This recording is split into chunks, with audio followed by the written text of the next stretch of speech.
Aujourd'hui, j'ai le plaisir d'accueillir Lindsay Zébier, directrice artistique, photographe et en charge de la stratégie de marque. Ensemble, nous allons explorer son parcours de vie, de son expatriation en Inde à la construction d'un business aligné. On parle de son éducation artistique, de la photographie comme outil d'expression, de l'impact de la maternité sur sa vision et de l'influence culturelle indienne dans son travail aujourd'hui. Lindsay partage aussi ses défis en tant que femme dans le milieu artistique, ses valeurs d'indépendance, de persévérance et ses conseils pour celles qui veulent faire de leur art un vrai projet professionnel. Vous êtes sur Audace, un podcast produit pour les femmes qui osent rêver, créer et impacter. Ici, on met en lumière des parcours uniques et authentiques.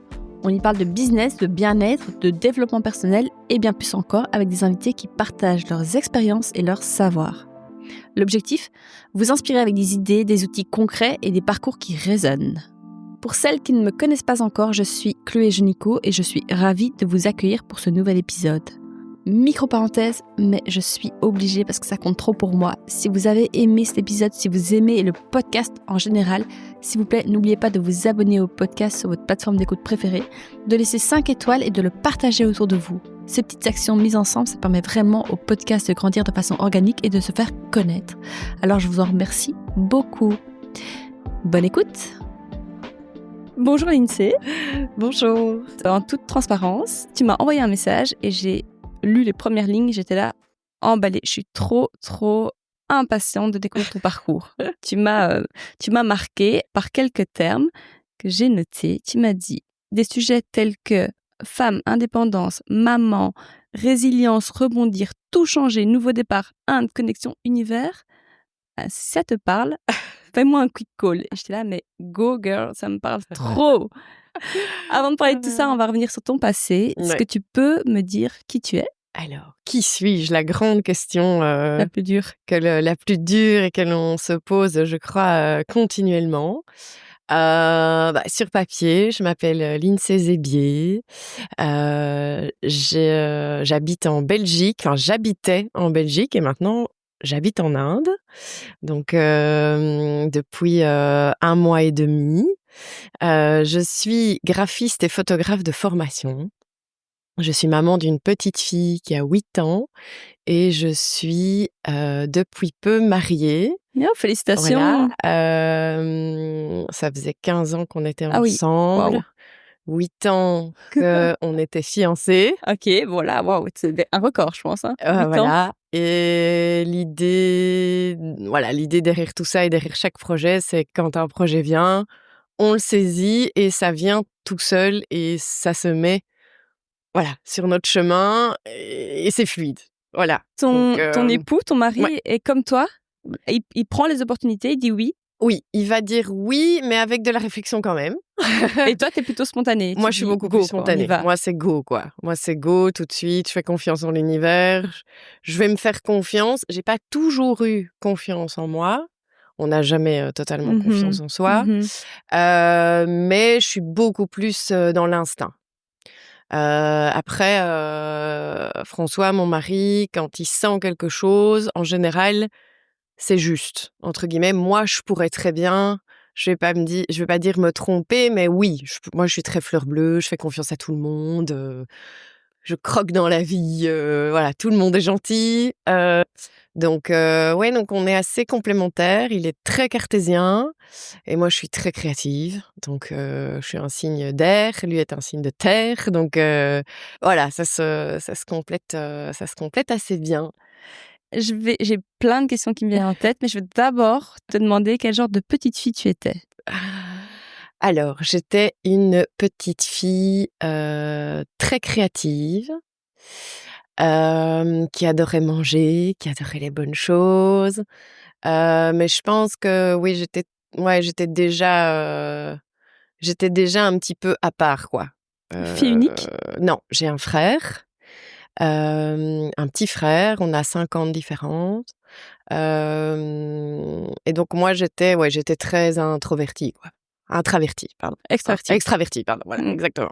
J'étais très, beaucoup de créativité. J'aimais beaucoup créer plein de trucs à l'école avec mes copains, mes copines, les spectacles, les fancy fairs. Enfin, pour moi, c'était hyper important de créer tout le temps, quoi. Sans m'en rendre compte, quoi. Ouais. Quel genre d'éducation tu as reçu? Je pense que j'ai eu une éducation stricte, mais juste. Donc j'ai été élevée principalement par ma maman et mes grands-parents. Mes parents sont divorcés, j'avais 6 ans, donc mon frère avait 1 an. Donc on a été éduqués par mes grands-parents, de l'ancienne école. C'était important de bien travailler à l'école, c'était important de bien manger, enfin voilà, tout ça. Donc c'était, ma maman était stricte, en fait. Ma maman était stricte. Après, je crois que c'est la vie qui fait que ça m'a jamais, bloquée. Je me plaignais pas parce qu'elle était stricte. Enfin, tu vois, oui, je crois que c'était la vie aussi. Voilà, elle s'est retrouvée toute seule avec 2 enfants, sans emploi. Moi et mon frère, on est des bébés, je dis toujours, enfin, c'est elle qui le dit, mais des bébés pré-à-vie, ça n'existe plus maintenant. Mais 2 fois, ma maman a accouché et puis, à son retour de maternité, pré-à-vie. Donc, Ah ouais? ouais, donc, bref. Donc du coup, bah, mon papa part, et donc là, ma maman n'avait plus de travail. Donc ma maman a dû reprendre des études. Il s'avère que ma maman, a pris des études pour devenir policière et est devenue inspecteur de police après. Wow. Donc à 30 ans, elle reprend des études avec 2 loulous. Heureusement que mes grands-parents sont là, parce que Ses clairement parents à elle. ouais, Ouais. parce que c'est vrai que, bah, avec les horaires, Bien sûr. d'école, pour nous et pour elle, voilà, donc moi je me souviens de toute ma jeunesse, d'une maman très présente, mais on a énormément vécu avec mes grands-parents. Moi, j'ai le souvenir de faire mes devoirs, mes tables de multiplication, mais quel enfer! Avec ma grand-mère, les maths, quel enfer avec mon grand-père, qui lui était un matheux, ma mère pareil, enfin c'était pas mon truc du tout. Du tout, du tout. Mais bon, voilà, il fallait bien y passer. Donc oui, ma grand-mère hyper présente, voilà, mais il fallait filer droit, quoi. Donc on pouvait faire tout ce qu'on voulait. On a toujours eu, voilà, «tout ce qu'on voulait» entre guillemets aussi. Mais du coup, avec cette vision aussi de la vie du «on n'a rien sans rien». Mais du coup, on n'a rien sans rien maintenant avec le recul depuis quelques années où je me dis en fait, ça doit pas être dur non plus. Moi, c'était on n'a rien sans rien et du coup, ça doit être dur pour bien gagner sa vie, gagner beaucoup d'argent et savoir vivre, tu vois? C'était cette notion-là que j'avais que maintenant, j'ai pas du tout cette vision-là. Pour moi, on n'a rien sans rien, évidemment. On a la réussite, le succès et peu importe qu'on a, la notoriété, mais derrière, il y a du taf, voilà. Ouais, mais taf allié avec plaisir aussi. Voilà, pas exactement. avec dureté, Voilà, ouais. voilà. Donc, voilà, pas du tout d'indépendant dans ma famille. Juste mon papa après quelques années, oui. Mais moi, j'ai vécu, voilà, ma grand-mère était puéricultrice, donc avec des enfants à la maison. Mon grand-père travaillait dans les assurances. Ma maman, voilà, à la police. Et donc, vraiment mode employé, quoi. Et comment toi tu pars alors dans les études plus artistiques, je vais dire? Comment je pars, par là? Je me rappelle que j'avais fait un stage, dans une école à Nivelles de dessin. OK. Je sais plus quel âge je devais avoir, mais je me rappelle avoir fait ce stage et j'avais adoré ce stage. J'aimais beaucoup dessiner quand j'étais petite. Je me rappelle, je faisais, tu vois les peintures là où on avait les numéros, Oui, où il fallait telle couleur. remplir là, tu vois avec les couleurs. Enfin moi j'adorais ce genre d'activité-là. J'adorais chanter aussi. Je crois que si j'avais pu être chanteuse, je crois que j'aurais bien aimé l'être. Même si je ne chante pas bien, mais voilà, j'adorais ce côté, tu vas nous faire une petite très démo. créa, Oui, voilà. ça te parlait, quoi. Voilà, ça me parlait et donc j'ai fait beaucoup d'équitation, en fait, quand j'étais petite. À partir de 8 ans, j'ai tanné ma maman pour faire du cheval, jusqu'au moment où j'avais 8 ans. Yes, c'était bon. J'ai monté un petit peu plus tôt que 8 ans. Parce qu'avant, on disait que c'était pas bon pour le dos de commencer trop tôt. Moi, j'ai commencé très tôt. Après, voilà, j'ai aussi eu des problèmes de dos de toute façon, hein, donc on oublie. Mais là, je passe énormément de temps en fait Aux aux écuries. écuries, voilà, à m'occuper des chevaux, etc. Et j'ai des copines qui vont dans une école en fait artistique, qui était la Vallée Bailly à Braine-l'Alleud. Et la maman était éducatrice à la Ténée, donc de Nivelles. Et moi, je voulais vraiment aller à cette école en fait en secondaire. J'étais déjà au collège en fait à Nivelles et en fait mes 2 premières années au collège, j'ai détesté. J'ai vraiment pas du tout aimé. La 2e année, j'ai été très malade, j'ai eu une bronchopneumonie Aïe. avec un point de pleurésie, la plèvre décollée, donc j'ai pas été à l'école pendant plusieurs mois. Ah waouh. Je suis retournée à l'école parce qu'en fait, il fallait aussi y retourner parce que sinon je risquais de rater mon année. Et donc l'enfer en fait, cette école pour moi, ça me correspondait pas. J'étais en latin maths, enfin c'était pas mon truc quoi. J'adorais le latin, mais en fait tu avais l'option maths avec quoi. Donc en fait tu prenais et c'était comme ça. J'étais pas dans une chouette classe, donc il y avait pas le côté humain. J'étais pas avec mes copains de primaire et il y en avait qui étaient aussi au collège, donc en fait j'étais vraiment dans la mauvaise classe en fait. Et puis, en fait, voilà, j'ai demandé à ma maman. Alors, ma maman, elle s'est toujours demandé qu'est-ce que j'allais faire avec des études artistiques, quoi. Elle pensait que j'allais vendre des œuvres, mes peintures sur la Grand Place, je crois, de Nivelles. Je redonne toujours cet exemple-là parce qu'en fait, je me rappelle qu'elle m'a dit ça: «Mais qu'est-ce que tu vas faire, en fait, avec ça?» Et en fait, elle a discuté, voilà, je crois plusieurs fois avec cette maman et j'ai commencé à prendre le train, ça aussi, pour ma maman, à prendre le train toute seule en tant que Jeune fille, hein. jeune fille et elle, inspecteur de police qui voyait en fait un petit peu tout ce qui pouvait aussi se passer. Voilà, je crois très protectrice aussi, donc c'était un peu c'était pour elle, je pense que ça a été un petit peu compliqué et après voilà, ça s'est super bien passé et j'ai adoré mes secondaires à la Vallée Bailly, Donc tu es partie là quoi, en 3e voilà ou 3e, c'est donc ça? 3, 4, 5, 6, voilà. Et c'était une école moi je connais pas, mais c'est une Alors, école c'est une école, pas que artistique, c'est une ouais. école, Générale toujours? générale. Alors OK. c'était en transition. Oui, transition technique, c'est ça. Voilà, mais tu avais de tout quoi, tu avais toutes les options, dans cette école et il y avait une option art. Donc là, tu commences à toucher un peu à ce Donc là, côté je commence, artistique, voilà, à ouais, à tester, explorer. à explorer les techniques de dessin, peinture, enfin vraiment plein de choses. J'avais des cours d'histoire de l'art que j'adorais quoi, Mmh. enfin, j'ai même, à un moment donné, je voulais, faire histoire de l'art à l'UNIF. Mmh. Bon, j'ai pas fait ça pour finir, mais j'ai adoré et en 6e, on a commencé attends 6e? Ouais, 6e? Ouais, on a commencé la photo et en fait, c'est là que j'ai commencé la photo. Donc on a commencé, à l'argentique, on développait à l'école en noir et blanc et donc là, c'est clairement là que j'ai adoré et que l'image, en fait, est venue à moi, en fait. Ça représente quoi pour toi l'image, la photo? Pour moi, l'image, c'est un moment qui est figé avec ta propre interprétation, en fait. Donc voilà, il y a une situation, 5 personnes vont faire cette photo, l'émotion sera totalement différente dans les 5 photos. Ça a une notion du beau pour moi et qui aussi est vraiment pour moi quelque chose de, curatif. Donc le côté, je rends une image, je rends une situation belle avec mon œil de photographe ou une personne voilà, qui se sent bien dans sa peau et peut-être pas nécessairement le beau. Le beau n'est pas que visuel, n'est pas que, image aussi. Ça peut être un sentiment tu vois, qu'on ressent. Hier justement, je faisais une séance photo, portrait, hem, d'une femme qui n'avait pas du tout confiance en elle pour l'image. Elle avait vraiment un très mauvais rapport en fait avec son image. Cette nana dégageait une énergie devant mon objectif, enfin de fou en fait.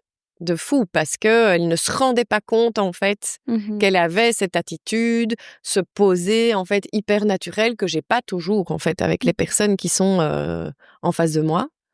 Et puis tu reçois un petit message voilà qui te remercie d'avoir passé le cap. Elle a vu que quelques photos voilà sur mon boîtier, mais tu as apporté quelque chose dans la vie des gens. en fait. C'est important pour toi, cette notion de... Moi, ça, c'est hyper important.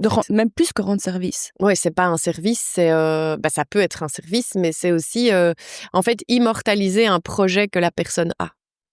Voilà, que ça soit pour elle, que ça soit les photos pour un architecte, pour un artiste. En fait, on immortalise dans le temps la chose en fait créée par cette personne en fait. Tu es quelqu'un de nostalgique?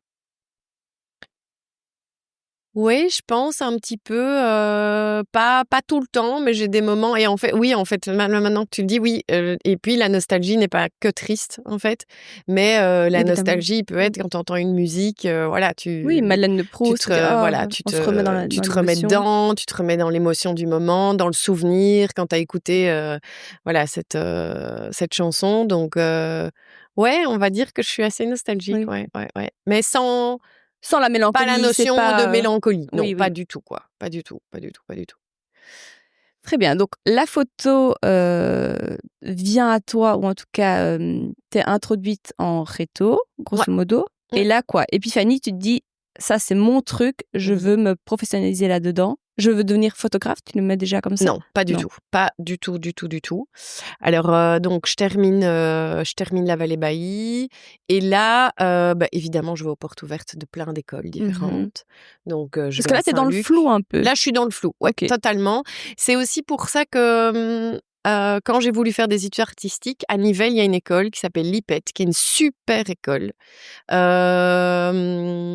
Qualification, transition, mais ils ont des options et encore maintenant, mais j'ai même entendu dernièrement des super échos, ils sont très pratico-pratiques, quoi. Et donc, je trouve que pour les écoles, c'est hyper important. Et ça, je pense qu'en Belgique, il y a vraiment encore... on y reviendra de parler certainement de ce sujet éducation. On a vraiment du boulot, quoi. Il y a du taf dans l'éducation. Et donc là, il y avait une option archi. Mais c'était déjà trop ciblé. Tu vois, pour moi, aucune envie à cet âge-là d'être architecte. Je sentais que j'aimais les belles choses, les magazines. Je me rappelle, il y avait des magazines chez mes grands-parents. Ouais, avec des pourtant ils étaient pas fans d'architecture, mais je me rappelle, mon grand-père faisait les livres, tu vois, où tu t'achetais je reviens plus sur le nom, t'achetais les photos avec des timbres ou je sais plus trop quoi, et tu venais coller les photos dans le livre, en fait, tu vois. Et je me rappelle qu'il y avait des livres d'archi dedans aussi. Il y avait plein de thèmes différents, mais voilà, bref. Là, je m'éparpille, mais donc je savais pas ce que je voulais faire en sortant de réto. Et donc, je vais visiter plein d'écoles, je vais à Saint-Luc, je fais les examens d'entrée de Saint-Luc, je vais à la Cambre, je fais les examens de la Cambre aussi, et je fais l'ERG. Oui, l'ERG, c'est aussi une école artistique. Voilà, et donc je fais les 3 examens d'entrée, je suis prise aux 3. C'est pas facile d'y rentrer? Non, c'est pas facile. La Cambre, c'était hyper dur. Oui. La Cambre, c'était très, très dur. L'ERG, c'était pas piqué des verres non plus, et c'était très... Je me rappelle plus de la thématique, mais c'était genre fais un portfolio, décris-toi. Alors moi j'étais très jeune en fait, parce que je suis 1 an à l'avance. Donc je suis de fin octobre, je suis du 20 octobre, donc du coup j'ai gagné 1 an en fait. Et donc quand je me suis retrouvée à l'ERG, ouais, parce que du coup bon, j'ai choisi l'ERG. Pourquoi? Je vais continuer là-dessus d'abord. J'ai choisi l'ERG parce que après discussion avec mes profs m'avaient dit l'INSEE ne te met pas dans quelque chose de trop structuré, quoi. Et de fait, moi et la structure, j'en ai besoin. Mais à ce moment-là, j'avais pas encore compris en fait l'importance d'une structure en fait pour avoir des projets de manière générale. Et donc mes profs avaient quand même bien senti ça pour que je me trouve. Et donc c'est vrai que la Cambre, c'était option graphisme, typographie, et c'était ça. Saint-Luc, pareil, c'était très académique, donc une question, une réponse. L'ERG, par contre, c'est pluridisciplinaire, donc je pouvais être dans le pôle com. Et là, j'ai pris graphisme, typo et photo, en fait. Et donc là, j'ai vraiment pu faire plein de choses différentes pour vraiment nourrir, en fait, ma pratique artistique, en fait. C'est ça. Après, c'était très dur, parce que moi, j'étais très jeune. Les gens qui étaient là, ils avaient déjà fait soit des candis à l'UNIF, des prépas à Paris, parce qu'en plus, il y avait beaucoup de Parisiens dans l'école. parce que les écoles en Belgique sont plus accessibles qu'en France pour tout ça. Mais ils avaient fait des années de prépa Paris, en mode, en archi, en design. Et donc, en fait, moi, j'étais face. Là, j'avais pas du tout confiance en moi. J'étais face à des têtes, quoi, pour moi, qui, en fait, géraient. Maturité aussi. Moi, j'avais à peine 18 ans quand je suis arrivée, en fait, là. Et carrément, punaise, ma première année, ça a été dur, quoi. Waouh, la première année... Scolairement parlant ou de fait Scolairement, humainement, ça allait. Franchement, j'avais des chouettes copains. Enfin, tu vois, voilà. J'adorais le mood. Bien. Par contre, j'ai pas créé du lien, moi, pendant mes études. Par exemple, avec des gens. Pas énormément. Juste avec une fille. OK. Et d'autres aussi, mais tu vois, pas... parce qu'en fait, je codais pas. Parce que j'avais mon cheval. Ouais. Ah, ouais. Okay. J'avais mon cheval et je faisais du jumping. Donc, en fait, il y avait des entraînements. Mon cheval, c'était toute ma vie. Et donc, en fait, je devais être là pour lui, quoi. Et c'était pour moi aussi. Donc, en fait, je faisais les allers-retours, je prenais le train. Donc, j'ai continué ma routine de train que je faisais jusque Braine. En fait, je l'ai fait. J'avais des cours le lundi, on avait psychanalyse et anthropologie enfin. C'était anthropo, il se terminait à 21h, quoi. Ah oui, OK. C'était tard. Donc, c'était tard, quoi. Les horaires n'étaient pas méga bien agencés avec le recul. Je me rappelle qu'on avait bien des bonnes heures de fourche. Ouais, c'est ça. Voilà. Après, ça permettait d'aller se taper dans un café ou autre. Voilà, et de découvrir le quartier du Châtelain, parce que voilà, c'était dans le Châtelain, c'est toujours dans le Châtelain. Et donc moi, j'ai grandi dans ce quartier-là, mine de rien, voilà, avec mes potes. Et puis j'ai donc la première super dure, je réussis tant bien que mal, mais je réussis, quoi. Donc c'est bon. Pas 2 secondes cesse, mais je réussis. Et alors la deuxième année, c'est lors de mon blocus de Noël, où là, en fait, je sais que je suis au bon endroit, quoi. Ah, bien. Je kiffe mon blocus. Après, moi, je suis une lève-tôt, donc je me levais à 4h du mat. J'étudiais jusqu'à 8h. Et puis, j'allais déjeuner. Et puis, je revoyais, en fait, mes matières. J'adorais les cours d'esthétique, j'adorais les cours d'histoire de l'art, les cours de photo, enfin, tous ces cours théoriques, je les adorais. Psychanalyse, mais j'ai adoré, quoi. Je crois qu'il y avait qu'un seul cours que je comprenais pas encore vraiment à cet âge-là, c'était anthropologie, quoi. Mais qui m'a beaucoup aidée par la suite. Mais je kiffais, en fait. Et là, je me suis dit, en fait, j'aurais pu faire peut-être l'UNIF, quoi. J'avais cette peur. Non, parce qu'en fait, j'ai pas fait histoire de l'art parce que j'avais peur de pas trouver de travail en histoire de l'art. Ouais. Et donc, mais par contre, j'avais des options où en fait, j'ai pris le plus que je pouvais avec de l'histoire de l'art, les cours d'esthétique. Ma prof, elle était dingue à l'ERG, c'était génial. J'ai adoré ces cours et en fait, je me rappelle encore quand j'étudiais. Et puis voilà, j'avais fini la matinée et je me souviens, je mangeais avec ma maman ou chez mes grands-parents parce que j'ai continué quand même mes blocus. C'est ma maman qui avait des horaires de pause et tout ça. En fait, on n'était pas tout le temps chez elle. Mon frère était aussi plus petit, donc et puis on aimait bien aller chez mes grands-parents, quoi. En fait, on avait notre petit menu. Moi, j'avais mon menu de blocus. C'était le kiff de ma vie, quoi. J'avais tout ce que je voulais, en fait. C'était trop gai. T'as toujours une relation si proche avec eux? Alors, mes grands-parents sont partis. Alors, ma grand-mère, elle est partie la dernière année quand j'étais à l'ERG. Ah oui. Et cette dernière année, donc j'ai fait 4 ans à l'ERG. Cette dernière année, je me chope une crise d'appendicite. Juste pendant mes examens pratiques. Donc, ce qui veut dire que du coup, mon année est validée quand même. Okay, ouf. Mais par contre, je passe pas mes théoriques. Donc, en fait, j'avais 2 examens, un photo et un droit, parce que je les avais pas passés à Noël. À Noël, il n'y avait pas eu droit, parce que la prof était malade, donc d'office, c'était mis en juin. Et donc, je me retrouve à l'hôpital. Ma grand-mère est décédée d'un cancer du pancréas. Et donc, ma grand-mère ne va pas bien et moi, je suis à l'hôpital et je peux pas la voir parce que elle sort de chimio. Moi, je viens de me faire opérer et en fait, je reste une grosse semaine en fait à l'hôpital parce que je ne supporte pas l'anesthésie. Donc, du coup, au lieu de sortir après 2 jours, je reste une grosse semaine, quoi. Et là, hyper dur psychologiquement parce qu'en fait, j'ai jamais rien raté de ma vie, quoi. Mais là, Et donc, pour moi, c'est avoir raté d'avoir une seconde cesse, quoi. Ah oui, parce que tu dois représenter les examens Voilà. en septembre. Ouais. Ok, ouais. Donc là, c'est Là, t'es dans vraiment... le deuil de ta grand-mère. Ouais. T'es Donc, dans la ma grand-mère va pas revalidation. bien Oui. et en plus, Juste, je t'as une peux pas seconde être là, cesse. je peux pas... Oui. Voilà. Ma maman va pas bien non plus parce Bah, que forcément, ça voilà, vous- c'est pas gai. Et mon grand-père, on le perd 2 ans après, je crois. J'ai Ouais. plus les dates comme ça en tête parce que ça, je suis pas très date, Ouais. tu vois. Ouais. Je sais leur anniversaire, mais pas leur anniversaire de mort, quoi. Ouais. Enfin, Ouais. voilà. Mais et mon grand-père, en fait, il se laisse mourir. Donc pendant 2 ans, c'est hyper dur pour ma mère. C'est pas très gai pour nous non plus. Et donc, si j'ai un regret, c'est que François n'ait pas connu ma grand-mère. Enfin, il a connu mon grand-père, mais il connaît pas ma grand-mère, quoi. Oui, parce que François, il rentre quand dans ta vie? Alors François, il rentre il y a 15 ans dans ma vie. Donc, je termine l'ergue et je rencontre François au mois de novembre. Et je viens de perdre, en fait, ma grand-mère. Je le rencontre lors d'un dîner arrangé que ma meilleure amie organise. Elle savait, donc c'est elle Avec qui c'est Cupidon. Avec qui, en fait, je montais à cheval. Mhm. François montait aussi à cheval, mais il était plus âgé que moi. Donc, en fait, on n'était pas dans les mêmes groupes.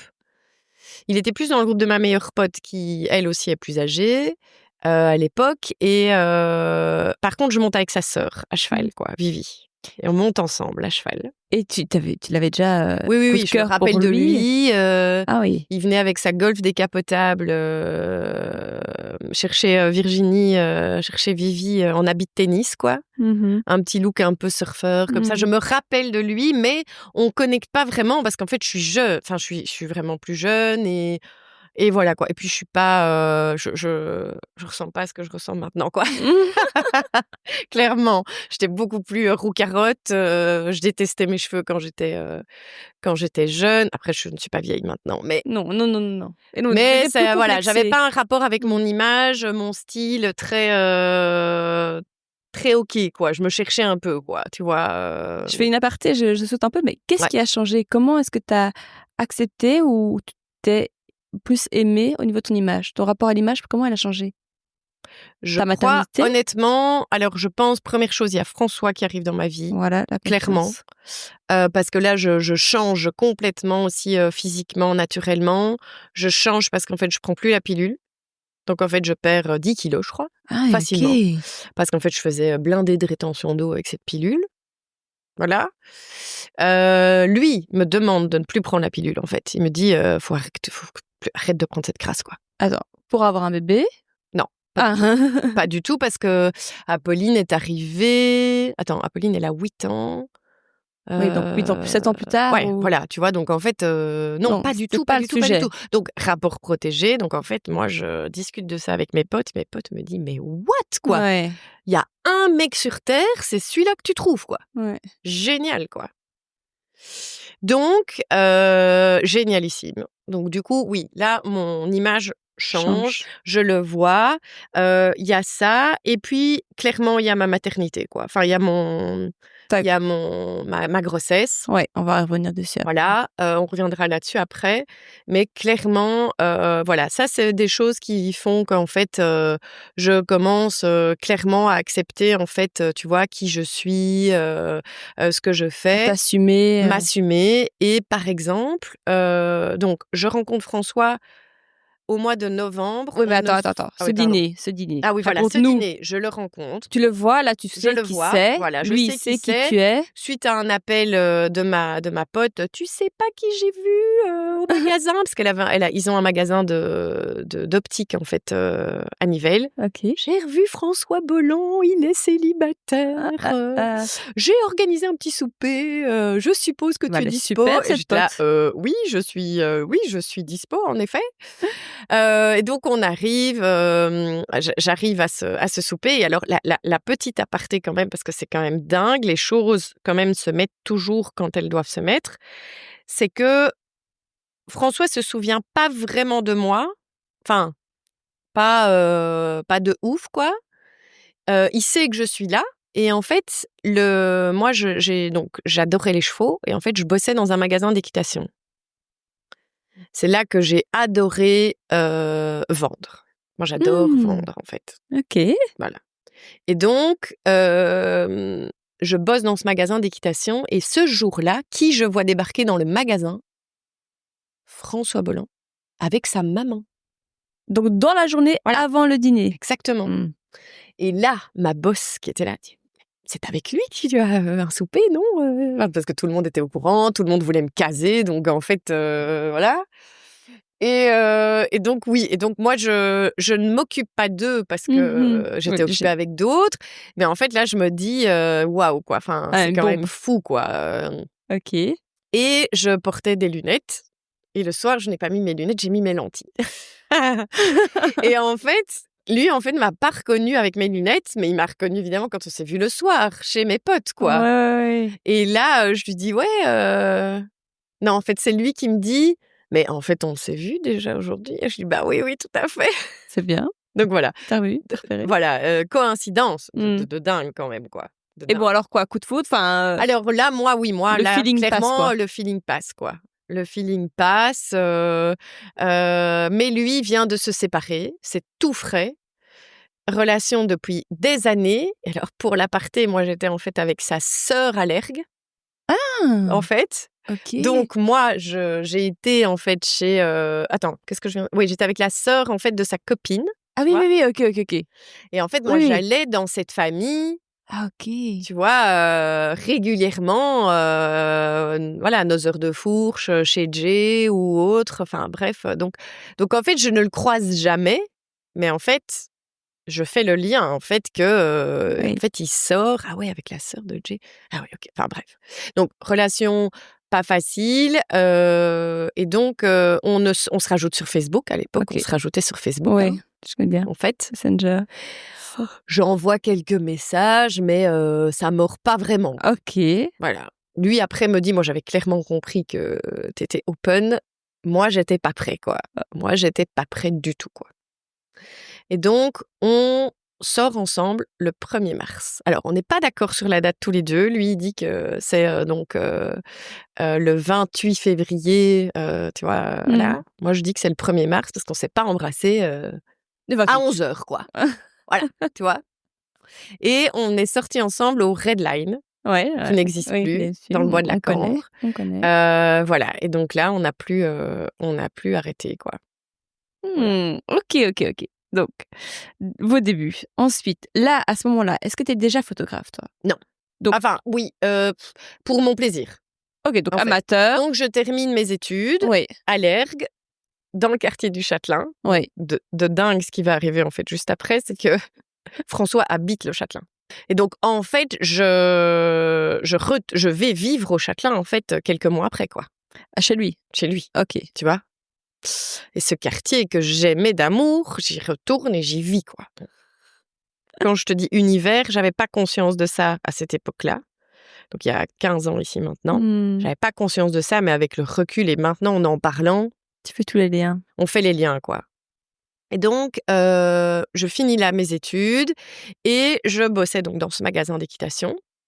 Et là, mon boss, qui m'a appris mais énormément, ils m'ont appris vraiment à gérer aussi une entreprise, en fait, au final, à vendre, avoir le contact client. Moi, j'adore, en fait, j'adore l'humain. Au-delà de vendre, en fait, c'est l'humain que j'aime. Et donc, du coup, ça coule de source, en fait, ou connecter les gens. Moi, j'adore faire ça. C'est naturel, en fait. Et donc, connecter les bonnes personnes ensemble. Et là, il me propose, en fait, il voulait ouvrir un magasin en Flandre. Donc, il me dit, je te paye des cours de flamand. Parce que pas du tout... j'avais appris le flamand à l'école. Autant te dire que tu n'apprends pas les langues. Voilà. Donc, il me dit, je te paye des cours et tu ouvres un magasin. T'es la gérante et tout. Là, moi, waouh, mais trop bonne idée. J'ai trop envie de faire ça. Et puis, François, mais attends, ta mère t'a payé des études pendant 4 ans et tu veux pas au moins essayer de trouver du boulot là-dedans? Ah, mais c'est dur, j'ai envoyé des CV, tu te rends pas compte, toi tu sors de l'univ, c'est facile, enfin tu vois, un peu ce genre de discussion. Très bien. Je trouve un boulot dans le milieu du graphisme. Voilà, là je suis infographiste dans une boîte où je fais des menus de Blu-ray et de DVD. Je mate des films toute la journée pour faire le menu, en fait, tu vois. Voilà.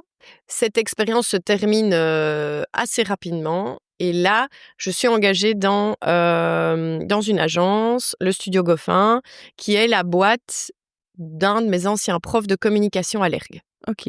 J'avais postulé en sortant de l'ERG. Il m'avait dit, j'engage pas. Et là, lui me rappelle, il me dit, ma chef de studio, en fait, s'en va vivre au Vietnam. Est-ce que tu veux pas le poste, quoi? Je saute dessus. Wow. Je réfléchis pas parce qu'en fait, ça me plaisait pas ce que je faisais. Les menus. Moi, j'avais pas fait des études d'infographie, quoi. Je faisais des retouches en Photoshop, masquées, des machins. Moi, j'aimais pas ça, quoi. Enfin, je faisais des belles choses. Le Blu-ray d'Amélie Poulain, en fait, c'est moi qui ai fait le menu d'Amélie Poulain. C'était mon film préféré, j'étais ravie. Mais c'est un très beau film. Voilà. Donc j'ai fait le petit menu animé. Là, maintenant, tu n'as plus tout ça, mais on l'a toujours, tu vois, avec la PS3. Donc tu changes de taf. Voilà. Donc je change de taf, je prends le taf au Studio Goffin et là en fait j'apprends mon métier. Donc on était 4 au début, 4 personnes à bosser et bon petit à petit de moins en moins de projets. Et donc, je me retrouve toute seule, en fait, avec mon boss, quoi. Donc, dans la boîte, je faisais vraiment tout, sauf la compta. Je dis toujours que, voilà, je faisais pas ce côté-là, mais je faisais les offres, j'avais des rendez-vous clients. Ouais, t'as appris Je gérais les sous-traitants, je négociais les prix entre les imprimeurs, parce que je bossais beaucoup dans le papier. En fait, moi, je suis graphiste papier à la base. Et à côté, j'ai mon activité complémentaire via la Smart. Donc ça, t'as déjà commencé à ce moment-là. Voilà. Et là, en fait, petit à petit, je commence à faire des photos de mariage, en fait, de mes copains. Parce que c'est passion? Parce que c'est une passion, parce que ça vient... j'ai un couple qui me demande de faire leurs photos, Steph et Mike. Mike est mon comptable maintenant, donc c'est trop comique. Depuis des années, en fait, depuis que je suis indépendante. Et donc, je fais les photos de mariage, mais je fais pas que ça. Je propose aussi de faire les faire-part et toute l'identité du mariage. Ok. Et j'appelle ça, mon activité à la Smart, c'était photo and graphic. Ok. Je liais la photo, le graphisme. Et là, ma volonté d'uniformisation, de brand, en fait, arrive, en fait, en me disant, en fait, le projet d'un mariage, en fait, il y a un brand, en fait, aussi, quoi. Il y a une ambiance, il y a une atmosphère, il y a une déco. Et tout doit être un peu homogène. Tout doit être homogène, doit te correspondre. Voilà. On n'avait pas beaucoup. Avant, franchement, il n'y avait pas beaucoup. Non. Et moi, j'allais à Paris pour m'inspirer, à la Love, etc. C'était un salon du mariage qui était créé par Clémentine, le blog de Madame C. Et je reviens plus sur son nom. Elles étaient 2 à avoir créé ça. Et je me rappelle, on allait avec des copines à Paris pour... et là, on voyait de la papeterie, un peu des salons du mariage alternatif, quoi. Et donc, j'ai fait aussi des salons en tant que photographe, tu vois, en tant que graphiste, pour proposer, en fait, mes services, quoi. Voilà. Et donc, je fais beaucoup de photos de mariage, beaucoup de graphisme. Et là, je commence à avoir pas mal de demandes aussi corporate. Ah oui.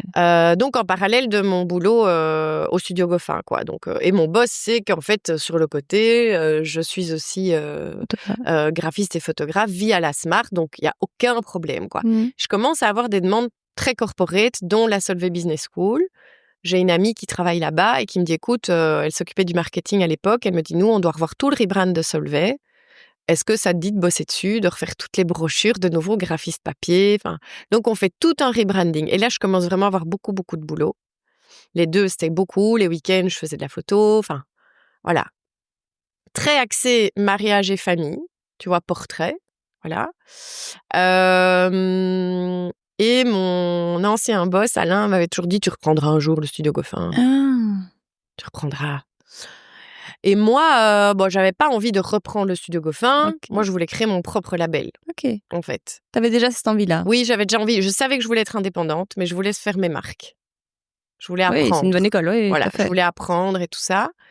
Et en fait, de moins en moins de boulot au studio quand même. Une de mes collègues avec qui je m'entendais super bien s'en va aussi parce que plus de boulot en fait, donc licenciement.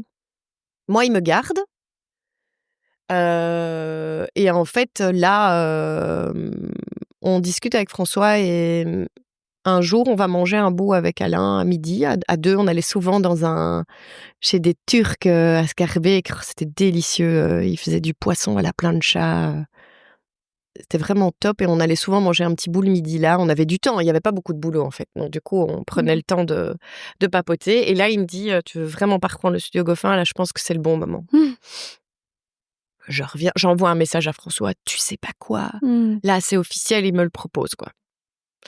Soir, on en discute et donc François, il est universitaire et il est financier quoi. Il a fait la finance, donc hyper chiffres, cartésien, choix réfléchi, voilà, très axé risque.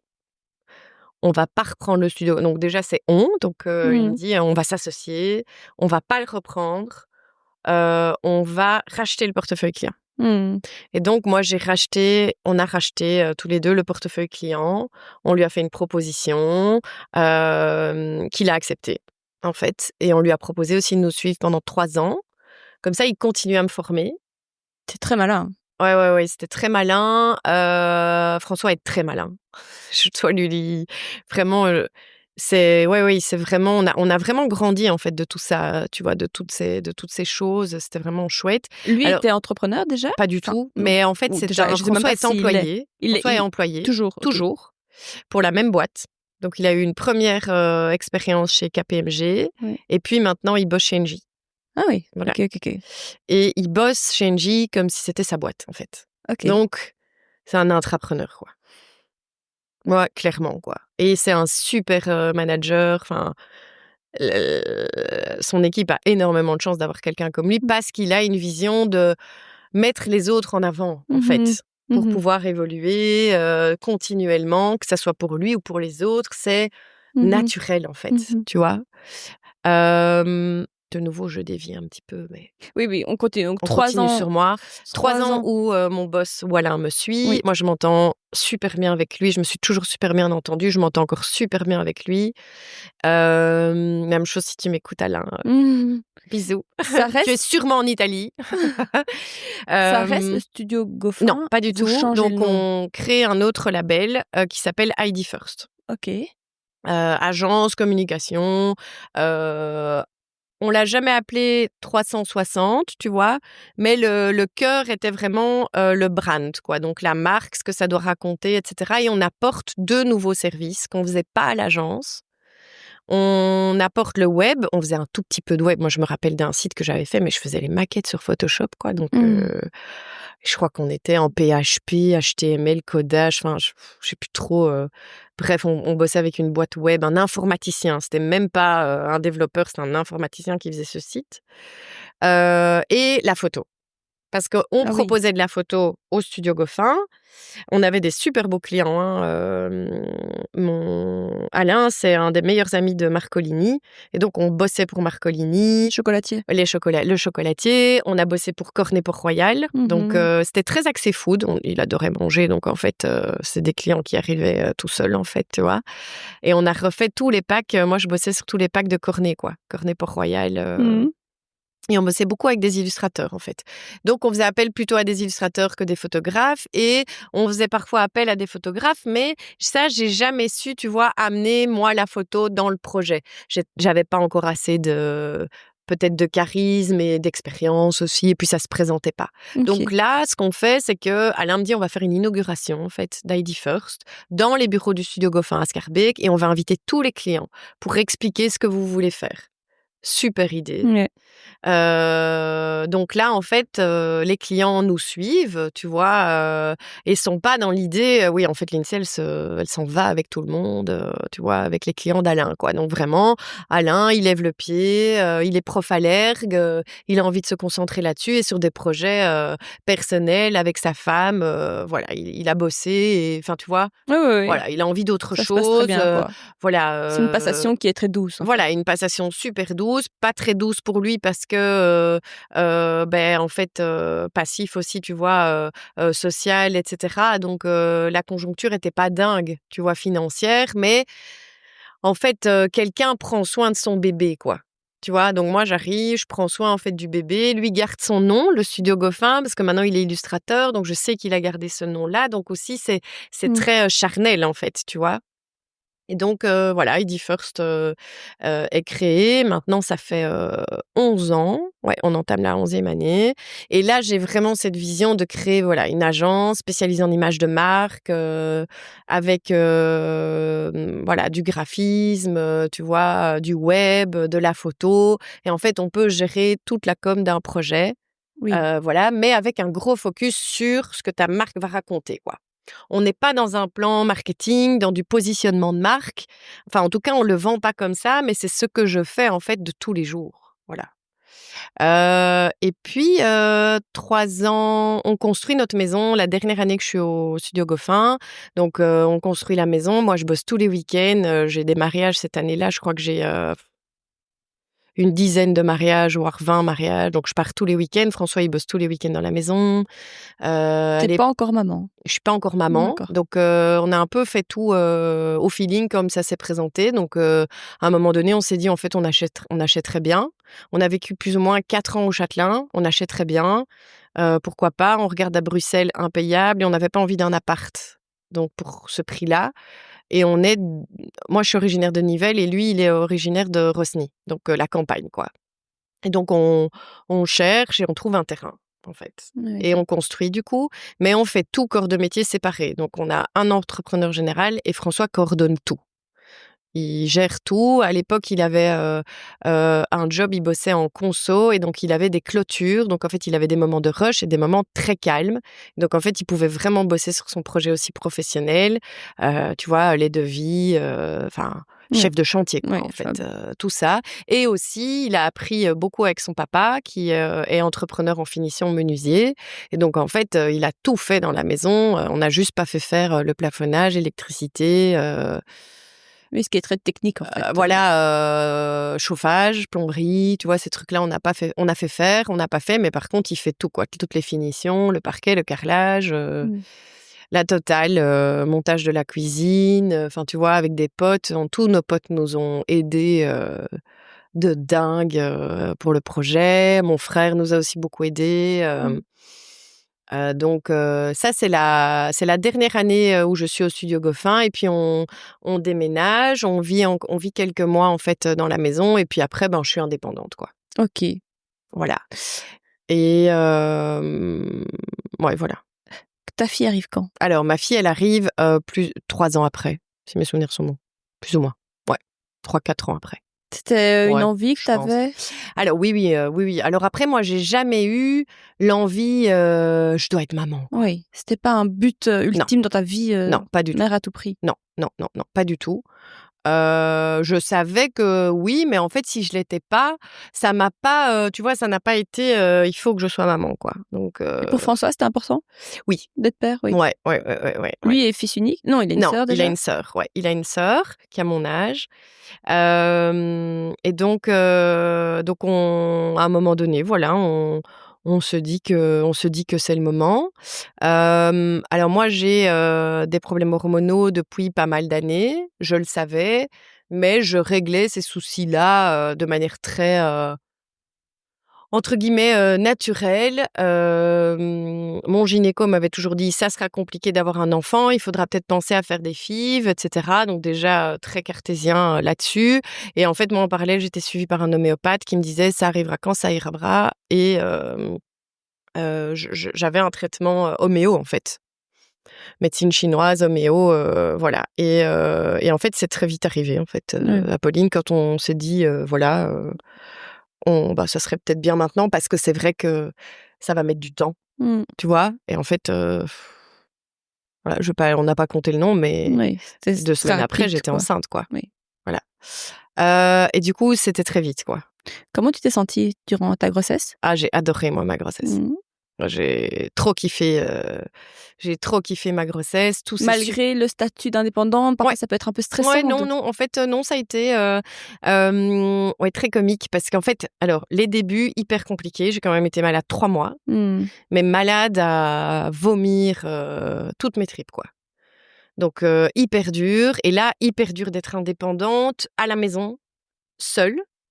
parce qu'en fait, je faisais lit, toilette, bureau, dodo. Lit, toilette, bureau, dodo. J'étais un légume, quoi. J'étais un légume. Je ne gardais rien, en fait. Même l'eau. Il y a un moment donné, cette migraine est arrivée avec un café. Je suis une grande fan de café. Un matin, j'étais malade comme un chien et ça s'est jamais arrêté, quoi. Donc moi, je fondais à vue d'œil, quoi. Je fondais à vue d'œil. J'avais des gros problèmes de foie qu'on réglait aussi avec mon homéopathe. Et donc, en fait, nos amis aussi n'ont pas su tout de suite que j'étais enceinte parce que moi, je buvais plus déjà depuis un petit temps parce que j'avais des gros soucis de foie à cette période-là. Et je pouvais pas boire. Je vais vraiment faire hyper gaffe. Et donc, du coup, en fait, je buvais pas. Donc, en fait... Mais du coup, ouais, on a eu des copains quand même qui se sont un peu inquiétés, quoi, indirectement. Waouh, l'INSEE, ça va. Tu fonds, ouais. Je fondais, quoi. Alors, je suis déjà pas très épaisse. Ouais. J'étais déjà pas très épaisse, mais voilà, je fondais. Mais donc là, par contre, j'avais, tu vois, ce côté, on n'a rien sans rien. Et donc, je suis indépendante. C'est pas une maladie. Donc, en fait, je continue de bosser, quoi. Jusqu'au bout. Ouais, quoi. Jusqu'au bout. Ouais, jusqu'au bout. Ton accouchement, c'était comment? Mon accouchement, c'était incroyable. T'étais informée déjà à l'époque? Tu connaissais Alors, on en parle beaucoup maintenant, mais je sais pas si à l'époque tu avais des infos. Donc en fait, première chose, c'est que donc moi je suis très malade donc pendant 3 mois. Pour mes 30 ans, François m'offre un voyage à New York. Je suis enceinte. Et là, un soir, il rentre, il me dit écoute, c'est très simple. Si tu ne te mets pas un coup de pied aux fesses, c'est moi qui vais te le mettre, mais le voyage à New York, on n'ira pas. Parce que je t'emmène pas là-bas comme ça. Ouais. Impossible. Oui, bah oui. Si t'arrive quelque chose là-bas, c'est l'enfer. Ça ne va pas. Non. Donc, en fait, tu te bouges, tu fais quelque chose, mais voilà. Et je crois que le lendemain ou quelques jours après, je passe chez ma pharmacienne et là, je lui dis, Aline, j'en peux plus, donne-moi un truc pour que j'arrête de vomir parce qu'en fait, ça ne va pas, quoi. Donne-moi un truc même que je peux pas prendre. Enfin, il me fallait un truc, quoi. J'essayais tout, quoi. Rien passait, quoi. Pourtant, je suis hyper réceptive à l'homéo, donc rien, quoi. Puis là, elle m'a dit, Méline, c'est ce que tu te reposes. Bah oui, je dors la nuit et je dors bien la nuit. Là, le seul moment où je me vomissais pas, c'était la nuit, quoi. Mais est-ce que tu dors? Oui, je dors super bien. Non, est-ce que tu fais des siestes? Ben non, je bosse, hein, Aline. Moi, je sais pas faire de sieste, quoi. Écoute, tu bosses de chez toi, aménage, quoi. Pense-y, c'est hormonal, en fait, le fait de vomir quand on est enceinte. Donc, repose-toi, le vase va se remplir, teste et puis tu vois, quoi. Ok, les seuls trucs que je gardais, en fait, c'était un Quick. Je me rappelle, mon frère m'apportait des Quick. Le gras. Et après, le gras et surtout ce qu'ils mettent dedans, à mon avis. On dit toujours qu'il n'y a rien. Mais oui, petit vomitif ou je sais pas quoi. Honnêtement, moi, mon frère, il m'amenait ça à midi. Je mangeais un mini cheeseburger et ça tenait, quoi, tu vois. Donc, ça m'aidait un peu, quoi. Et là, je commence en fait à me reposer et je discute avec une amie d'enfance, Isaline, avec qui je montais à cheval, qui est maintenant chef de service à Erasme et qui me dit, elle était aussi enceinte, mais elle finissait sa grossesse et elle me parle de la méthode hypnonaissance et du cocon à Erasme. Et donc, elle m'en parle et là, en fait, du coup, je fais le lien, pleine conscience, j'achète un bouquin avec un CD que j'ai toujours et que je prête à plein de gens tout le temps. Même s'il y a un CD, tu t'achètes un lecteur où tu veux, même Amazon, et tu l'as tout de suite et tu le fais. Parce qu'en digital, il n'existe pas. C'est dingue, ça. Ouais, il n'existe pas. Ils n'ont pas encore fait la méthode. Après, il y a plein d'applis. Oui, mais non, oui. Moi, j'avais une appli, je me rappelle, qui n'existe plus, qui était Maman quelque chose, et c'était des méditations, etc. Ouais. Et donc, je suis cette méthode pleine conscience et je fais hypnonaissance. Et donc, alors, du coup, je commence à me reposer et là, je commence à rattraper du poil de la bête et on part à New York. Okay. Et donc, à New York, tout va bien. Je repère les toilettes. Donc, de dingue aussi, on arrive dans l'avion, on était juste à côté des toilettes. Je dis à François, c'est parfait, comme ça, voilà, si je suis malade. Mais j'étais de moins en moins malade. D'accord. Mais je repérais les toilettes, quoi. Au moindre endroit, c'était mon focus en premier pour si jamais il y avait un truc, je courais, quoi. Parce que j'avais fait plusieurs restos où c'était comme ça ici en Belgique. Donc, ça se passe, le voyage se passe super bien et je suis plus malade. Je suis juste malade une fois parce que je me suis goinfrée de popcorn à un match de baseball et ouais, c'est pas passé. Et voilà, et c'est pas passé, quoi. Et François me demande en mariage. Ah, à ce moment-là. À New York. Ah, New York. Voilà. Ok. Quand alors la demande était prévue. Oui. Il avait la bague avant, mais je suis tombée enceinte. Bah oui. Donc du coup, voilà. Donc maison, enceinte, demande en mariage. 8 ans plus tard, mariage. Voilà. Pardon ? 8 ans plus tard, voilà, mariage. 8 ans plus tard, le mariage. Et puis, on revient de New York. Et là, on décide de contacter le cocon et en fait, d'aller et de faire la préparation, en fait, au cocon. Coco, c'est une maison de naissance qui est une maison de naissance, accolée à l'hôpital. Ce sont des perles, ce sont des fées. Et donc, moi, j'ai adoré. Donc, je fais toute la préparation. Je médite tous les jours. Je fais des siestes aussi. Je fais du yoga. Oui. Et donc, en fait, j'ai une super grossesse. Je reprends du poil de la bête parce qu'en plus, au cocon... je me rappelle la première, j'étais sous le poids en fait. C'était tout juste quoi en fait. C'était vraiment tout juste. Donc la sage-femme dit il faut que tu regrossisses parce que vous êtes sûr elle est pas anorexique hein, Monsieur Bolland. Enfin tu vois genre parce que c'est vrai que oui j'avais pas grand chose quoi. J'avais plus grand chose sur moi. Et là je regrossis, je prends quelques kilos mais voilà bien. Donc j'ai une super belle grossesse. Je me sens super belle. Mon homme me trouve super belle, donc là en fait, je reprends vraiment confiance aussi en mon image. C'est ça aussi. Voilà, je sens qu'il y a quelque chose en moi qui en fait est occupé de grandir, de vivre, de m'apaiser, et je ne suis jamais aussi sereine, ancrée que pendant ma grossesse. François me dit toujours, t'as jamais été stressée en fait de rien. Ce jour-là, t'avais un job, c'était mettre au monde notre enfant. Tu l'as fait mais de main de maître, t'étais ultra focus, t'étais ultra présente. Mais c'est vrai que c'est un principe d'auto-hypnose, en fait. Donc, t'as accouché au cocon. Alors, du coup, j'accouche au cocon. Sans péri, sans péri. Naturel, physiologiquement. Je n'ai pas eu mal. Cercle de feu, tout ça. Voilà, tout ça. Moi, les vagues, c'était pas des... Oui. Alors, ton cerveau est conditionné, en fait. Donc, tous les jours, tu te prépares. Donc, il y a un livre à lire, il y a des visualisations à faire. Donc, en fait, c'est le principe de la visualisation, de la manifestation, en fait, qui arrive déjà dans ma vie, en fait, clairement. Et là, toute ma prépa se passe méga bien. François est super heureux, en fait, de suivre ça, de me voir sereine, de kiffer, de prendre part. C'était hyper important pour lui qu'il ait un rôle le jour de l'accouchement, en fait. Et pendant ma grossesse, en fait. Que ça soit pas, tu vois, la femme, uniquement elle, qui fait tout, tu vois. Et donc, le fait qu'il ait pris, en fait, aussi par la main, on fait des cours d'autonomie qu'il adore. C'est à fond, franchement. On est à fond, vraiment. On aménage nos horaires. Moi, c'est parce que je suis indépendante que je sais faire tout ça. Parce que concrètement, mais ça ne me stresse pas, en fait. J'ai mes clients, et puis Apolline, elle arrive au mois de décembre. Moi, c'est la période la plus calme, en fait. C'est les fêtes, bien, en fait. 10 jours, en fait, en général, mes clients, ils reprennent pas avant mi-janvier. Apolline est prévue pour le 24 décembre à la base, et elle arrive le 17. Donc, elle arrive une petite semaine plus tôt. Et ton postpartum ? Magnifique. Magnifique. Sublime. Magnifique. L'accouchement se passe méga bien. Au cocon, pour moi, c'est une des meilleures choses que j'ai fait dans ma vie. S'il y a un souvenir, c'est ça, en fait, clairement. Je me rappelle de tout mon accouchement le lendemain. Je retranscris tout mon accouchement, en fait, dans un carnet.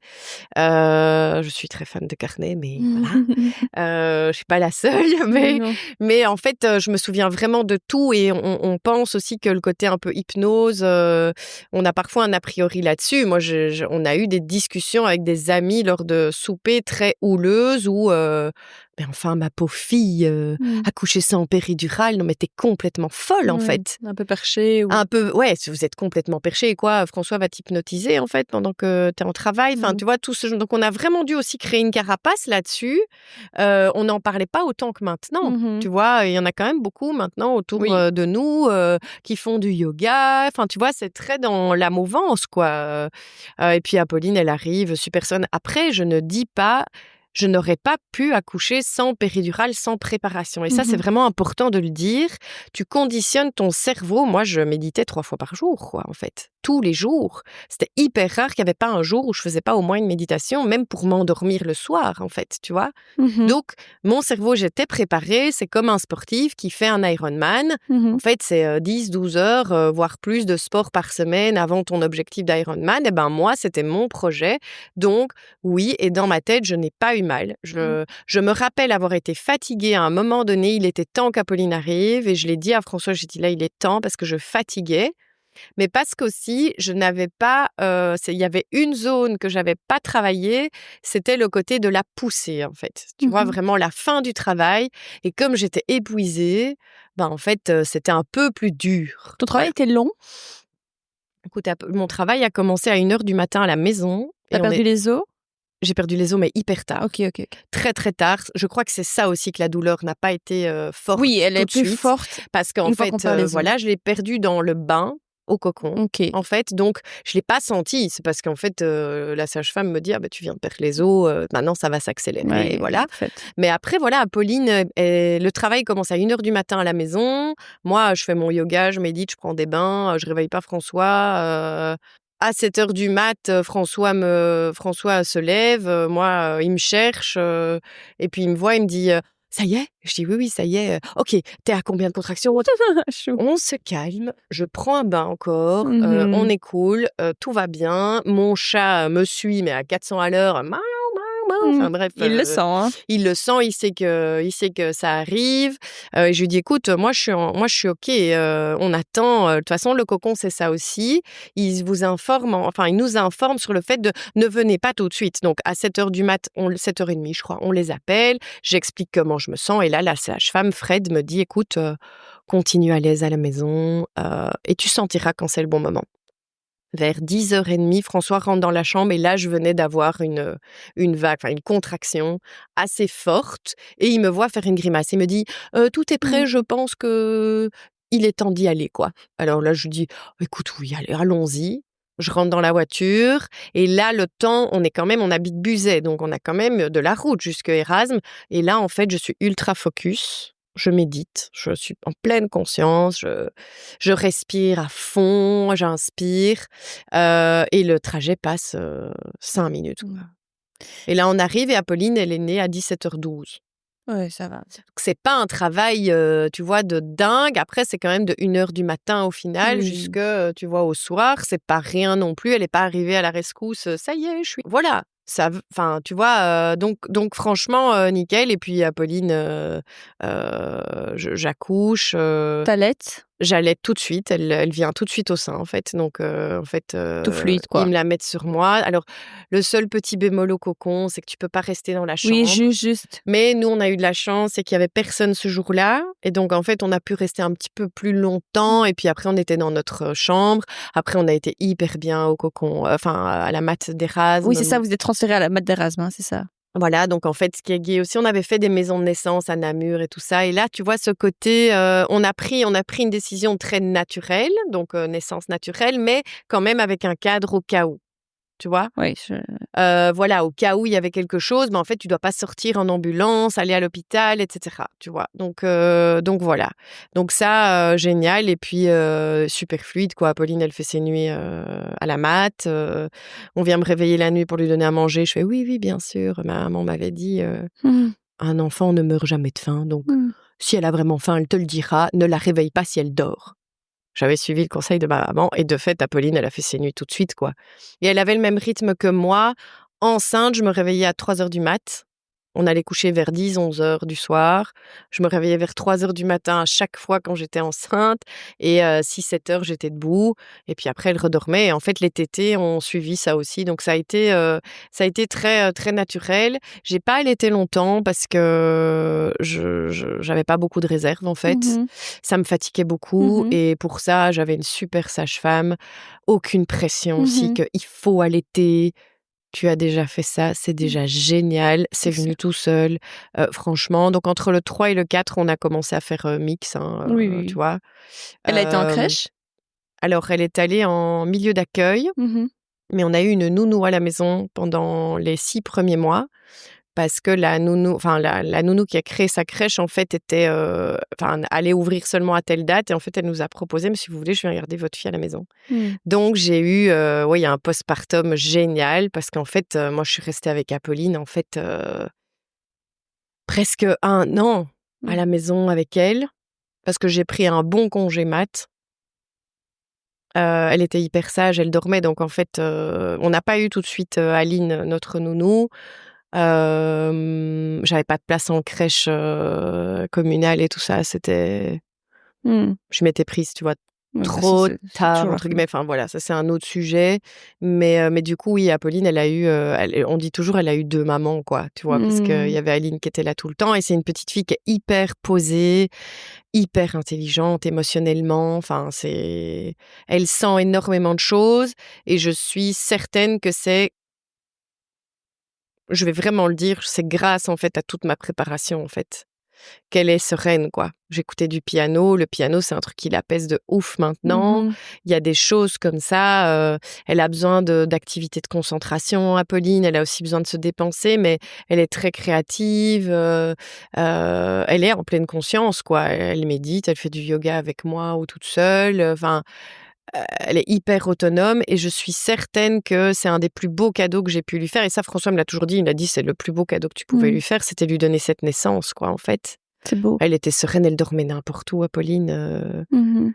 Voilà. Et vous avez l'air aussi très... Et nous, on était méga sereins. En fait, Voilà. moi, j'ai jamais eu une seule inquiétude, en fait, enceinte, ni même, tu vois, les échos, jamais j'étais stressée, tu vois, pour... oui, tu sentais que ça allait. Oui, je sentais, je savais. Et Apolline est arrivée après un week-end qu'on avait décidé de faire à Wanze, un week-end en amoureux. Et en fait, là, je lui ai dit, t'arrives quand tu veux, en fait. On est prêt. Et en fait, le jeudi, elle était là, quoi. Donc, voilà. Pour parler un peu de ton expatriation, ouais. Parce que le temps file, c'est passionnant, mais il y a tellement de sujets. Donc, on va parler un peu de ton expat. Donc, dis-nous ce projet, raconte-nous. Alors, ce projet, premier expat, c'est tout nouveau. On n'en a jamais fait. On n'est pas des grands voyageurs. Parce que vous avez construit une maison ici, donc... Ouais. On a construit donc il y a 13 ans maintenant, en fait. On savait que donc François va beaucoup quand même à l'étranger, donc il travaille dans le secteur donc du renouvelable en fait, et il a beaucoup de projets, voilà, pour Engie à l'étranger, en Europe en fait essentiellement. Donc il bougeait déjà beaucoup. François avait un objectif, c'est d'être CFO un jour. En fait, il pensait que ça allait être en Belgique, et ben non, en fait, c'est en Inde. Ok, donc on lui a proposé une offre de CFO en Inde. Voilà. Il est rentré à la maison et il a dit bon. Alors, il n'est pas rentré, il m'a appelé, plus ou moins à la même période, la semaine prochaine. Il y a un séminaire chaque année qui se fait à Paris. Et là, il rencontre des gens de là-bas et ils discutent. Il y a un poste qui se libère. Donc, c'était soit l'Inde, soit Londres. Enfin, l'Angleterre. C'était pas à Londres même, mais... Et maybe Afrique du Sud, c'était aussi possible. Mais ça, je le visualisais pas tout de suite pour le côté sécurité de l'Afrique du Sud. Mais donc, il m'appelle, il me dit, il y a un poste qui s'ouvre en Inde. Ah ouais? Ta réaction? Et là, moi, j'étais, mais euphorique, quoi. Je dis, l'Inde? Mais non, quoi, c'est pas possible. Ça va être compliqué. Ça va être génial, en fait. Mais c'est génial, en fait. Fonce. Mais allez, vas-y, quoi. Prends les infos. Enfin, je suis vraiment en mode leaduse, en fait. Vraiment. Je lui dis, mais zéro hésitation, quoi. Mais pour vous, tu savais que tu partais avec? C'était aller-retour. C'était certain que si on faisait une expat, c'était avec lui. Tous ensemble, quoi. Ça, c'était pas relation jamais, distance. C'était no way, quoi. No Okay. way. Alors moi, je pourrais le laisser partir, enfin, développer son projet si on ne sait pas aller avec, mais lui, incapable de partir sans sa famille. C'est une chose hyper importante pour lui, son cocon, sa maison. François, c'est pas un pigeon voyageur, quoi. Moi, ça fait 19 jours que je suis ici en Belgique pour le boulot. Moi, j'ai pu aller dormir à gauche, à droite sans problème, quoi. François, il peut pas faire ça, quoi. La vie à l'hôtel, ce genre de choses-là, il trouve pas vite ses marques, quoi. C'est un autre caractère, c'est pas négatif, Oui, bien sûr. Et donc, c'était logique que, en fait, on y aille tous ensemble, quoi. Et votre fille? Alors, notre fille, donc comment ça commence cette histoire? François m'en parle aux alentours du mois de novembre. Ouais. Les discussions se passent et en fait, il nous propose, début d'année, d'aller, en repérage au mois de février. Donc au mois de février, on part. Il voulait qu'il travaille à Mumbai à la base, Oui. mais son bureau était à Pune, donc c'est 3h30 de route. Donc là, il nous propose une expat, en fait, au final, sur papier, où en fait, on vit à Mumbai et en fait, mon homme, qui n'est pas encore mon mari à ce moment-là, Mmh. nous laisse entre guillemets, quoi. Donc là, sur papier, ça nous plaît pas, mais il avait l'idée très claire en tête de dire en fait, on va aller visiter, on va leur dire qu'en fait, nous, c'est pas ça qu'on veut. On veut être à Pune, si ça nous plaît. Mmh. Donc on part à 2. Tu connaissais l'Inde? Pas du tout. OK. C'était pas du tout le pays sur notre bucket list, quoi. Sa maman adore l'Inde, va depuis des années en Inde, nous a toujours dit: «Mais c'est magnifique, vous devez aller en Inde un jour, François, tu dois aller en Inde, pourquoi tu vas au Cap-Vert?» Enfin, tu vois, des trucs comme ça. Et François a une image de l'Inde, pas dingue, quoi. Une image que tout le monde se fait, en fait. La plupart du temps, le regard sur l'Inde n'est pas très positif, en fait. Et donc, quand il annonce ça à sa maman, j'ai une proposition en Inde, évidemment, elle, je le savais, tu vois? Après, elle est très dans les énergies aussi, donc du coup, voilà, ça fait sens.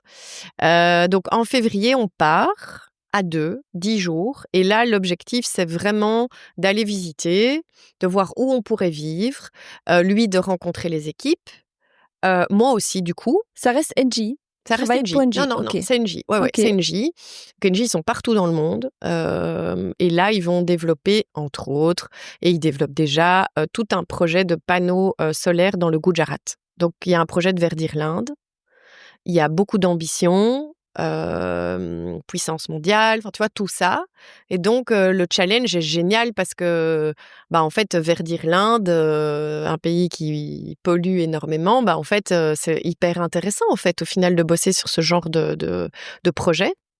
François est quand même vachement spécialisé en finance, développement de projets, corporate finance, dans le renouvelable en fait. Il a développé beaucoup de projets ici en Belgique, d'éoliens sur mer, etc. Donc voilà, donc il est là-dedans et c'est une super belle continuité, quoi.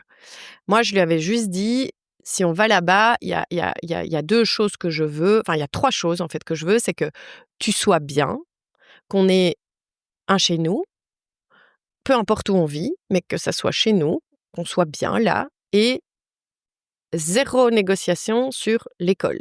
L'école, ça doit être le top pour Apolline parce que ça, c'est son opportunité à elle. On n'a pas eu cette chance de voyager beaucoup avec nos parents. Et donc, du coup, là, pour moi, ça doit être intransigeant. On visite Mumbai, c'est la catastrophe. Les écoles, pourtant des écoles internationales, je ne vais pas les citer, mais c'est cata, quoi. C'est cata. Et puis, on sait qu'en fait, nous, on va devoir vivre là avec Apolline, lui 3 jours ailleurs. En fait, ça ne nous plaît pas. Donc là, moi, je me dis, déchantes un peu. moi, je sens qu'on doit aller là-bas, en fait. Depuis le début, même sans visiter le pays, je sens, en fait, qu'on doit être là. Premier pied qu'on met à l'aéroport, première fois en Asie, c'était waouh, les odeurs, la pression, mais un calme dans ce bazar de fou, quoi. Des gens hyper ancrés, tu vois? Ils ont une direction, enfin, voilà, quoi. Donc, on part de Mumbai et là, on va à Pune. Et là, on visite une première école dans le nord, du côté de Banner. École géniale, école américaine, super chouette, vraiment bien. Et là, en fait, moi, je me dis, OK, quoi, en fait, c'est bon, quoi, en fait, ça va le faire, quoi, ça va le faire. On visite des appartes, voilà. Et on visite une deuxième école que j'avais trouvée sur Internet et sur Insta, en fait. Et je trouvais que l'image de marque de l'école était vraiment canon et qui gérait très bien le marketing. Et il y a beaucoup d'expats là-bas? Ah oui, il y a beaucoup d'expats. Alors, il y a d'autres boîtes qui sont là, comme Michelin. Et en fait, il y a beaucoup de Français. Et voilà. Et donc, il y a beaucoup d'expats et tout ça. Et puis, de fil en aiguille, on explique le projet. Donc là, du coup, on visite l'école et là, on visite la Wellington School, là où est Apolline. Et là, coup de cœur phénoménal. Pour elle aussi. Ah mais non, elle était elle là. n'est pas là. Ouais, elle n'est pas là, là. Elle n'est pas là. Mais coup de cœur et on se dit, ok, trop génial. En fait, super. Et on trouvera d'office quelque chose pour vivre. Oui, vous projetez. Donc en fait, on se projette. Le bureau de François est à Pounay. Donc en fait, l'objectif, c'est de revenir et en fait de concrètement dire, ben voilà, moi, je dois être là pour mes équipes aussi. François, l'humain est hyper important. Donc en fait, ça a du sens d'être là. L'école, elle est top. On est OK de partir aussi dans ce pays-là parce que pas beaucoup d'expats qui veulent partir en Inde, hein, honnêtement. Et tu fais plus d'expats pour le côté financier, hein, qu'on se le dise. Ça, c'est aussi une grosse croyance que tout le monde a et qu'on a aussi des barrières qui se sont mises avec certains de nos amis par rapport à ça. On a l'impression qu'on va aller s'enrichir, mais jamais, en fait. Tu t'enrichis, mais pas financièrement, en fait. C'est un projet, en fait. Et nous, on l'a vu comme un projet famille. Donc, pour nous, c'était très clair. C'est tous les trois, on part tous les trois là-bas. À 3 et tous les 3, on est d'accord. Les discussions commencent, les négociations, etc. Oui, avec NJ, oui. Avec NJ, voilà, ça se passe. Et en fait, Apolline doit faire des tests pour rentrer dans l'école. Alors, normalement, tu peux les faire, si tu veux, juste avant de rentrer à l'école. Donc, ils commencent mi-août, en fait, en Inde et ils finissent mi-juin. Mais nous, moi, j'étais pas, ça me plaisait pas. Donc, en fait, on en parle avec François et François me dit, bah, écoute, je vais demander pour qu'on y aille. Et moi, comme ça, je rencontre les équipes. Je vois le CEO, on continue de connecter, etc. Quoi, tu vois, le CEO qui est indien, donc tu vois, hyper intéressant en fait aussi. Et du coup, bah en fait, on propose à Apolline de venir avec nous pendant les vacances de carnaval. Et de faire les tests à ce moment-là. Voilà. Attends, non, au mois de mai en fait. Donc pas au mois. Nous, on est février, donc au mois de mai, c'est Pâques et de faire du coup le test. Et dans l'avion, elle demande à son papa si jamais papa ça va pas, ça me plaît pas, qu'est-ce qu'on fait? Ah ben, je signe pas en fait. On n'y va pas en fait. Et donc, on part dans une idée très positive du projet, mais on lui laisse le choix de nous dire non. Et clairement, si elle nous avait dit non, on n'y allait pas, en fait. On n'allait jamais forcer de faire ça. Elle a 8 ans, c'est le bon âge pour faire ça, mais elle a encore plein d'amis. En plus, Apolline, elle connecte énormément, elle a beaucoup d'amis. Elle est un peu comme moi là-dessus, et François aussi. On adore l'humain, donc en fait, on voulait pas la déraciner totalement. Alors, il y a toute la question famille qui n'est pas facile, clairement, tu vois, avec les grands-parents et tout ça. Mais ma maman m'a dit, vous vivez pas pour votre famille, on vit pas pour, faut pas vivre pour moi, même si c'est la personne qui a le plus de mal en fait là-dedans et je m'en rends compte.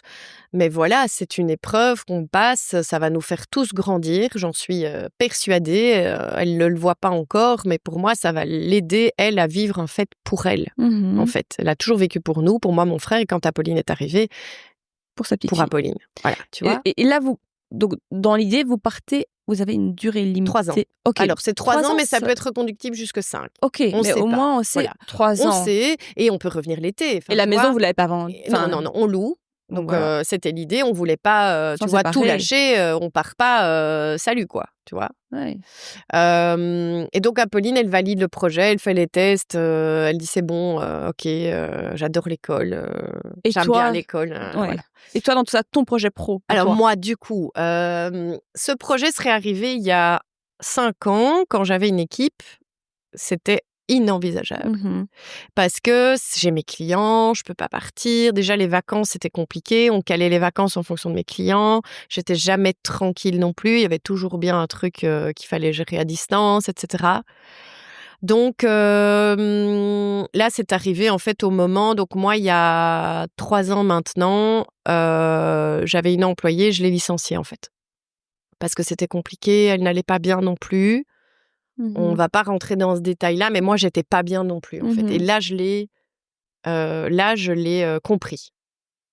Donc, ça faisait quelques années que, oui, François me disait, tu vas pas dans la bonne direction. Tu vois, c'est compliqué. C'était compliqué. Il y a eu le Covid. On a dû sortir de ça. On en est sorti. Enfin, mais en fait, moi, je me suis rendu compte qu'en fait, je faisais plus mon métier. Donc, je créais plus, en fait. Je faisais de la gestion de clients, la gestion de projet.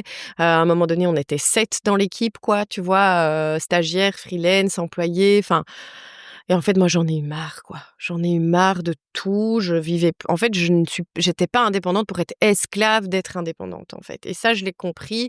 Je voulais grandir, en fait, mais c'était pas grandir en nombre. Et pour moi, j'avais la notion de grandir, c'est du nombre, c'était du chiffre, c'était bien gagner sa vie. Et en fait, je faisais tout sauf ça.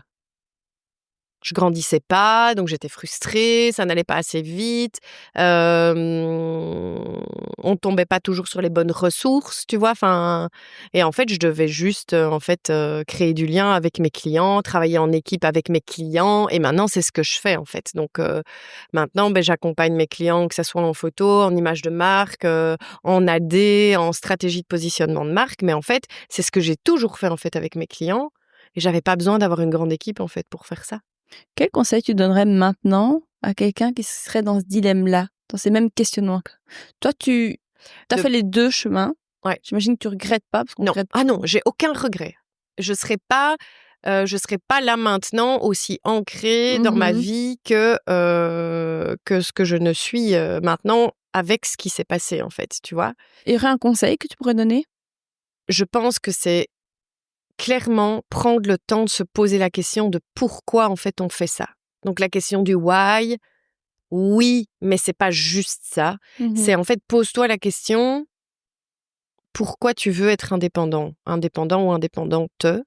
Qu'est-ce qui te drive là-dedans? C'est quoi que tu aimes? Parce qu'en fait, mon métier, je pourrais le faire dans une boîte, hein. Bien sûr.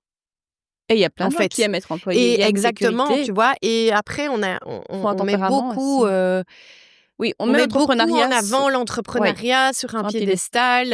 Et en fait, il faut tout sauf faire ça, en fait. Il faut tout sauf faire ça. Ne jamais mettre un employé sur un piédestal. Parce que moi, c'est ce que j'ai fait. Du coup, je ne l'ai pas mis à la bonne place. Et cette personne, de par sa jeunesse, son caractère, en fait, n'a pas pris position non plus. C'est pas négatif, hein, attention, mais elle n'était pas à la bonne place, en fait. Donc, du coup, moi, je gérais quelqu'un, je manageais quelqu'un, d'autres personnes qui, en fait, n'étaient pas nécessairement aux bonnes places. Et donc, vraiment, on se posait la question, mais en fait, qu'est-ce qu'on aime, quoi? Toi, qu'est-ce qui te plaît dans l'entrepreneuriat? Moi, dans l'entrepreneuriat, c'est cette notion de liberté, en fait. Je fais mon emploi du temps comme je veux. Mais je le trouve dans l'entrepreneuriat, je pourrais le trouver aussi dans une boîte employée, hein, tu vois? C'est une flexibilité de mes horaires, que ça soit avec Apolline, c'est le fait de pouvoir partir et de continuer mon activité en remote, en fait. Donc je garde ma boîte ici en Belgique. En fait, je fais beaucoup de positionnement de marque en digital déjà avec mes clients en one-to-one, en fait. Donc en mentoring, tu vois, plan de com, plan stratégique et donc tout ça se fait en digital. Donc en fait, moi, je peux continuer en fait de bosser à distance. L'Inde, c'est quoi, 6 heures de décalage? 3h30. 3h30, hein. 3h30 maintenant et bientôt, c'est 4h30, quoi, tu vois? Donc c'est gérable, en fait. C'est tout à fait gérable. Moi, je commence mes journées super tôt, donc j'ai du temps pour moi. Je reprends le yoga, je reprends le sport et après, en fait, je suis là pour mes clients. Donc en fait, moi, j'ai une longueur d'avance sur mes clients et ça, j'adore. Tu vois? J'adore avoir cette longueur d'avance, d'avoir traité mes mails si j'en ai, enfin, tu vois, d'avoir fait ce que je voulais. Une journée type pour toi, c'est quoi? Une journée type, pour moi, c'est me réveiller tôt. Donc, en général, on va se lever moi, je me lève vers 6h30.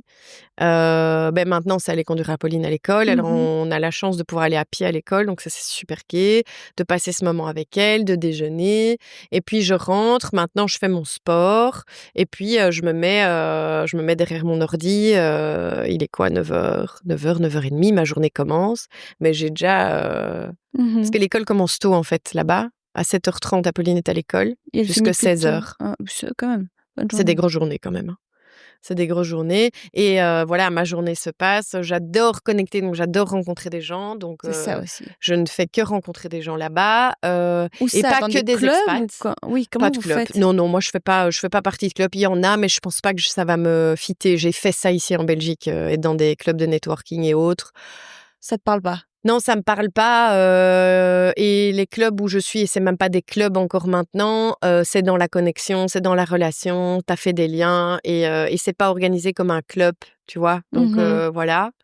Mais là-bas, je vais pas faire ça en fait. Mais moi, tout de suite, j'ai été mise dans un groupe WhatsApp parce que quand on a parlé du projet. à la maman de François, elle a dit, mais tu sais, ta sœur, en fait, elle a eu une copine qui a vécu à Pune, donc elle peut peut-être vous mettre en contact. Et en fait, du coup, on a été mis en contact avec des Belges là-bas. Donc, on a connecté tout de suite, et puis des Français, et puis aussi des Américains, et puis, enfin voilà, c'est cosmopolite, donc c'est super chouette en fait. Et donc, oui, moi j'ai envie de connecter avec ces gens, comprendre la culture. Je rêve de faire une formation de yoga. Depuis des années, clairement, je pense que j'aurai l'opportunité de le faire. Et si je l'ai pas, c'est pas grave. Enfin, je verrai ce qui va se présenter sur ma route et moi, je fais confiance à la vie pour ça, quoi. C'est arrivé juste à ce moment-là. Tout s'est mis. Je vais pas dire que ça a été facile. Ça a été très dur parce que toute la période négociation a été très, très dure. Stressante. Hyper stressante. François a un job très stressant là-bas. Donc, faut pas oublier que tu perds des plumes dans ce genre de poste. Donc, il a besoin d'un cocon, il a besoin d'une famille soudée. Tout ce qu'on a vécu avant nous permet d'affronter ça ici maintenant beaucoup plus sereinement. Moi, je suis quelqu'un de très posé, de très serein. Lui est quelqu'un de beaucoup plus stressé. Donc, en fait, on s'équilibre très bien, en fait. Et moi, en fait, il m'a aidée pendant des années avec Heidi First. Je n'y serais pas maintenant grâce à lui, en fait. Donc, parce que quand on a eu une crise RH, il était là. Il a géré ça avec moi. Le fait de prendre la décision d'un moment donné, licencier, il m'a dit, tu prends le temps que tu veux, dont tu as besoin, mais si tu reprends, tu le fais à fond, quoi. Et si tu veux trouver un job employé, tu te trouves. C'est OK, je n'en ai rien à cirer, on liquide la société, tu vois, on arrête tout, tu fais autre chose, mais prends du temps pour toi. Et là, j'ai fait une retraite avec Pauline Dubois de Microstep qui m'a vraiment, en fait, je suis sortie de cette retraite et je me suis dit, en fait, je sais ce que je dois faire, en fait. Je dois être libre. Donc, en fait, je dois licencier la personne qui travaille avec nous. Et en fait, c'est là-dedans que je veux aller. C'est là que j'ai travaillé mon why, en fait, pendant cette retraite-là. Et en fait, cette retraite, Pauline m'a contactée pour venir faire les photos. Donc, en fait, j'étais engagée pour bosser. Quand je suis arrivée, elle m'a dit, je lui dis, bon, qu'est-ce que tu attends de moi? On ne se connaissait pas. En fait, j'attends de toi que tu fasses la retraite. What?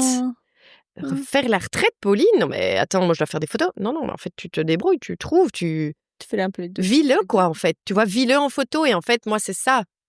Mon why, c'est révéler l'image, l'âme d'un projet, en fait. Moi, je révèle, en fait, quelque chose au travers de la photo, au travers de l'AD que je fais, quoi. Et donc, du coup, pendant cette retraite-là, en fait, à la fois, je l'ai faite et à la fois, j'ai fait des images. Et c'est je crois que c'est dans les plus beaux shoots aussi que j'ai fait. Un peu, tu vois, event, lifestyle, voilà. Parce qu'en fait, j'ai kiffé, quoi. J'ai fait tout comme je le vivais. Les photos, je les fais comme je le vivais et pas je crée les images pour, en fait, tu vois. Les images sont sorties de mes tripes. Tout est sorti de mes tripes. On a fait une séance de breathwork là-bas où, en fait, je me suis vue. Je savais, en fait, qu'on allait aller à l'étranger.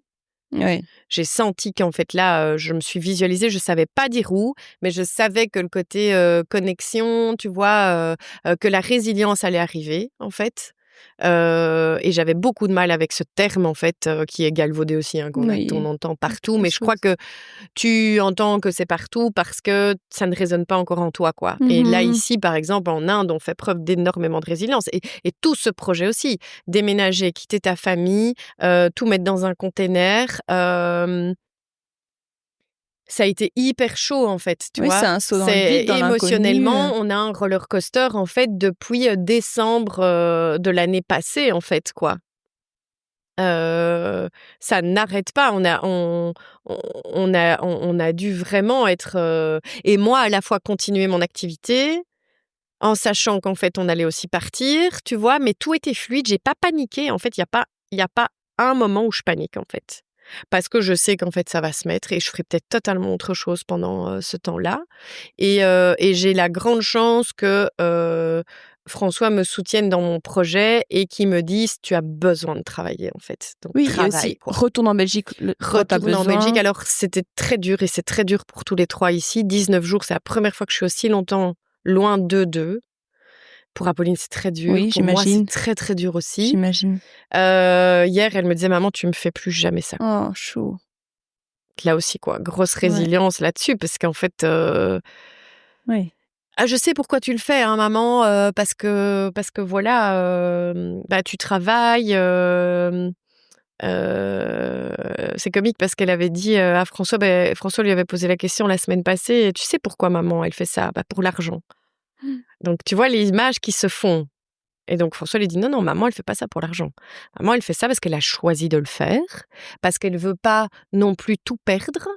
Parce que ça Parce que l'épanouit, ça fait 15 ans, 10 ans qu'elle est indépendante, Mmh. qu'en fait si on part, bah, en fait on totalement, bah, en fait elle va devoir tout refaire d'une certaine manière. Elle a pas envie, elle a des super projets en cours, elle veut continuer. Moi ça m'a permis aussi de connecter encore avec ma maman en fait, donc c'est très chouette aussi, je suis contente de l'avoir fait. Donc tu vois, de finaliser des choses, donc en fait, du coup, il lui a expliqué ça et donc hier, elle me disait, «Voilà maman, tu plus jamais ça, mais je sais pourquoi tu le fais, hein, maintenant. Mmh. Donc profite, hein». Donc hier, je Mmh. fêtais mon anniversaire. «Profite avec tes copines». Enfin, Ah, donc chouette. vraiment, c'est super chouette aussi parce qu'en fait, ça l'a fait grandir et enfin, une école comme ça, c'est une Oui. chance, voilà et on est privilégiés, hein, de pouvoir faire une expat comme ça, d'être soutenu de cette manière-là, d'avoir ce type d'école en Inde et en fait les écoles en Inde ont une excellente réputation. En fait, ils ont un niveau qui est vraiment très élevé. Et donc ça c'est vraiment, c'est vraiment hyper précieux, quoi. Qu'est-ce que tu dirais à quelqu'un qui se pose la question d'une vie d'expat? Alors c'est très comique parce que moi tu vois, j'ai pas la vie d'expat enfin, c'est une vie c'est un projet en fait qu'on vit, tu vois? Alors oui, on est expat dans un autre pays, c'est vrai. En fait, moi, ça a résonné tout de suite dans mon bide, quoi. Directement, on s'est pas posé 10 000 questions. François s'est posé beaucoup plus de questions parce qu'en fait, il se rendait compte qu'en fait, il prenait toute sa famille, il déracinait «tout le monde» entre guillemets, hein. Aussi le côté risque, Ils se hein, sent responsables peut-être? oui, François est très patriarche, quoi. Mmh. Il est méga patriarche, c'est un papa super présent, c'est un mari super présent, super à l'écoute, parfois un peu rabat-joie.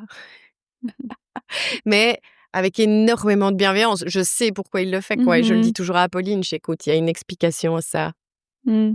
tu vois? Il y a une explication, c'est pas juste pour dire de, tu vois? Mmh. Toujours, quoi et c'est vrai que oui, moi, je dirais, en fait, suis ton beat, suis ton intuition, quoi. Si tu sens que ça résonne et que tu as envie de tester et si on donne la possibilité nous, on nous a quand même donné aussi la possibilité d'aller sur place, tu vois? Oui. Moi, j'aurais pu partir tout de suite. D'office. Moi, quand on est allés en février, on mangeait avec nos amis belges. François, il a dit, pendant le repas, il a dit: «Mais Lindsay, elle est déjà ici, en fait, hein». Moi, Mmh. si je pouvais, c'était: «Va chercher Apolline, tu me l'amènes et on reste déjà ici», quoi, en fait. Et zéro panique pour mon business. Non. Qu'il y a 3 ans avant, c'était la catastrophe, quoi. Notre employée, en fait, s'en va, elle est en maladie, le monde s'écroule, je perds des clients. J'en ai d'autres, mais en fait, la vie s'écroule, quoi. Pour moi, sans cette personne, ID First n'existe plus. Alors qu'en fait, ID First, c'est moi qui l'ai créé, quoi, avec Mmh. François. Donc, et c'était quoi à la base? C'était quoi que je voulais? C'était travailler l'image, le brand, révéler, voilà. Et c'est ça que j'apporte en fait à mes clients et que que je leur inculque d'une manière ou d'une autre, quoi, dans mes accompagnements en mentoring aussi avec eux, avec mes 10 ans là d'expérience, en fait, je suis passée par pas mal d'étapes et ça aussi, c'est arrivé, en fait, hyper naturellement, quoi. «Ouais, Lindsay, en fait, j'ai un projet, j'aimerais bien t'en parler, ça stagne un peu, mon image est pas très cohérente», mon premier accompagnement a commencé comme ça avec cette Mmh. nana, quoi.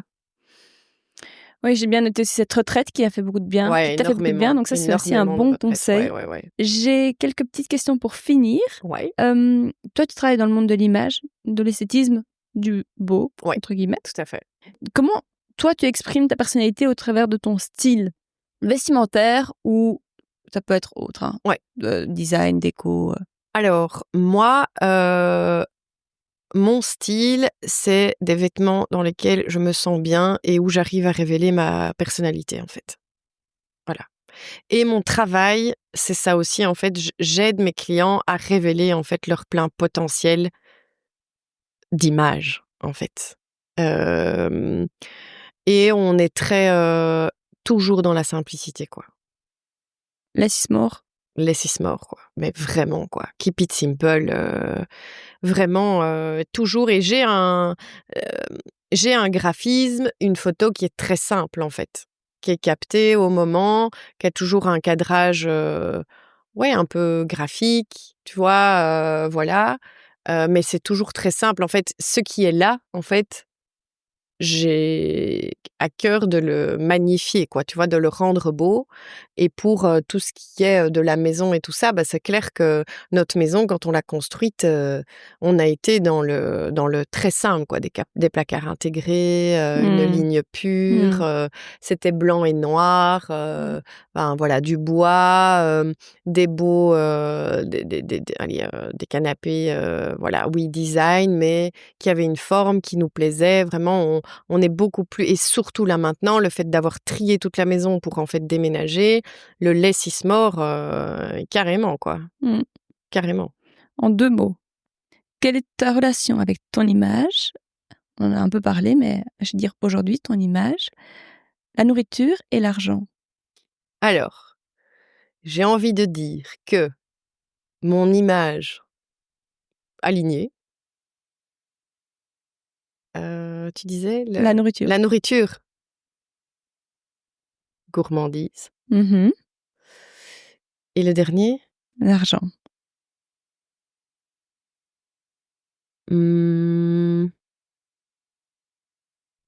Compliqué. Non, ben, en fait, La question est compliquée ou ton rapport à l'argent est compliqué? la question est compliquée parce que argent, là maintenant, j'ai envie de dire c'est OK. C'est OK, sécurisant? Sécurisant. OK. Voilà. Ça me fait plus peur, quoi. Avant, ça me faisait peur. Peux-tu nous donner ta routine beauté? Oh! Ouh là! Ma routine beauté, je me démaquille, les yeux avec un démaquillant, classique. Puis, je me démaquille le visage, avec, de l'huile de sésame. J'utilise une crème Caudalie. C'est une marque qu'on revient souvent. Voilà, Caudalie. Et j'avoue, bon, c'est peut-être pas dingue, mais je suis un peu fan de Filorga. Donc leur, Optimize, pour mettre sous les yeux, ça te sauve quand même vachement. Et je suis très fan de leur masque, Time Filler. Le masque, tu peux le mettre plusieurs fois en plus. Pour moi, c'est génial, quoi. Quand tu as envie de te sentir belle, tu mets ce masque, franchement, du tonnerre, quoi. C'est important pour toi ces petits moments où tu prends soin de toi? Oui, j'adore faire ça. J'adore faire ça. Et le mieux aussi, ce que j'adore aussi, c'est le matin, je mets un hydrolat sur mon visage. Je suis une grande fan d'hydrolat. Et donc là, c'est ce que j'ai, quoi. Rose, palmarosa, camomille, ce que j'ai envie, mais ça me réveille le visage le matin, quoi. Justement, un petit moment pour toi dans la journée, un petit bonheur auquel, t'échappes pas, qui te fait plaisir, que tu essayes d'avoir tous les jours? Poser dans mon canapé avec mon café et mon carnet et de manifester ce que j'ai envie, qui arrive, dans notre vie. Ça a changé pour toi beaucoup de choses, la manifestation? Énormément. On en parle beaucoup, hein, journaling. J'écoutais encore un podcast maintenant, on en parle énormément. beaucoup. Suite à ma retraite, j'ai fait des gratitudes, avec le gratitude list, que tout le monde connaît. Au début, je comprenais pas ce que je faisais, quoi. Concrètement, le premier que j'ai rempli, et puis j'ai continué et ça a changé mon mindset, mais de ouf, quoi, en fait. C'est dingue. Je trouvais, des petits trucs positifs dans ma journée à chaque fois, en fait.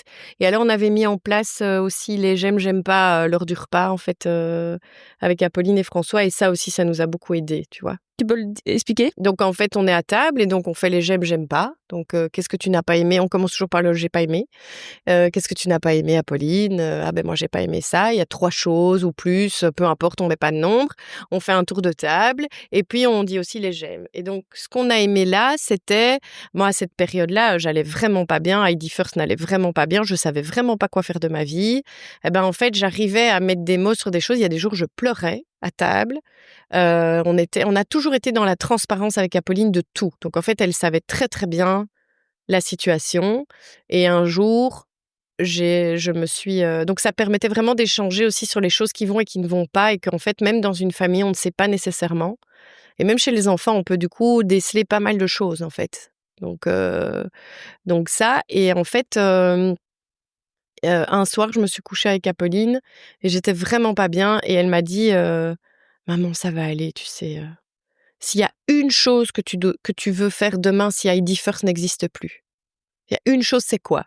Et je lui ai dit, «Ah, maman, elle a toujours voulu être peintre ou artiste, hein.» Eh ben voilà, t'as ta solution en fait, maman, tu vois? Et donc ça, pour moi, c'est aussi des petits bonheurs avec les enfants, c'est cette insouciance, mais de partager, parce qu'on dit toujours, il faut pas toujours tout partager avec les enfants, parce qu'émotionnellement, c'est des éponges. Oui, mais je pense qu'il faut leur apprendre en fait à gérer ses émotions et la vie, c'est pas, funny tout le temps, quoi. Là, on est dans un pays où en fait, on voit, des choses pas très gaies, mais tu vas à Bruxelles, gare du Nord, tu vois pas des choses très gaies non plus, hein. Parce que c'est une des premières questions qu'on me pose aussi, c'est: «Est-ce que, Oui, la pauvreté, ça va là-bas, la pauvreté, c'est pas trop choquant?» En fait, c'est choquant si tu décides que ça soit aussi choquant. Je n'occulte rien. On est dans une super ville aussi, hein, on n'est pas à Delhi, on n'est pas à Jakarta, enfin, tu vois? Donc on a de la chance là-dessus, mais il y en a aussi, en fait. Et c'est ça aussi d'apprendre ça à nos enfants qu'en fait, se suffire de ce qu'on a, on est beaucoup plus, résilients, quoi. Et le fait de manifester, moi j'ai manifesté, en fait, notre maison, en fait, là où on est maintenant. Et au final, elle est arrivée, en fait, tu vois? Après, ça veut pas dire que tu manifestes et que, tu vois, et qu'en fait, pompélope, tu vas gagner 10 000 € tous les mois, 50 000 €. Non, il y a des actions que tu dois faire pour y arriver, mais ça te permet d'être dans un mindset positif. Je suis d'accord. Et il y a 2 personnes qui, pour moi, sont incontournables là-dedans. C'est Camille Rimbaud, qui est, coach, qui est ma coach, qui m'a aidée de ouf et qui m'aide de ouf, qui m'accompagne encore maintenant, et Margot Hammam. Mmh, voilà, Margot, elle est spécialiste dans la manifestation et de fait, pour moi, c'est vraiment et c'est pas de la magie, quoi. Enfin, et après, je pense qu'il y a ce côté, sois positif et en fait, ça va aller aussi. Mais si l'univers sent qu'en fait, il y a du négatif, ben, en fait, le message doit être clair, en fait. Pour l'univers, ce message doit être très clair. Et un bête exemple, on a visité mais des dizaines, une vingtaine d'appartements. Dans notre vie, on n'a jamais voulu vivre en appartement et en fait, on s'était dit, en fait, là-bas, il y a que les apparts qui sont possibles parce que tu as des tours d'appart, tu vois? Alors nous, on avait trouvé une petite tour, entre guillemets, où il y avait 7 apparts et on avait un rez-de-chaussée à la base. Mais en fait, on a toujours voulu, vivre dans une maison, en fait. Et au final, en fait, c'est là où on avait visualisé qu'on voulait vivre dès le début quand François m'a parlé du projet. Donc et la maison est là. Et il y a vraiment une puissance, quoi. De ça, pour moi, c'est incontournable, quoi. Et la dernière question, est-ce que tu as un mantra ou une citation qui te touche particulièrement? C'est toi qui crées ta vie. Fais-toi confiance et entoure-toi des bonnes personnes. Merci beaucoup, Lindsay. Avec plaisir. Merci à toi, Chloé.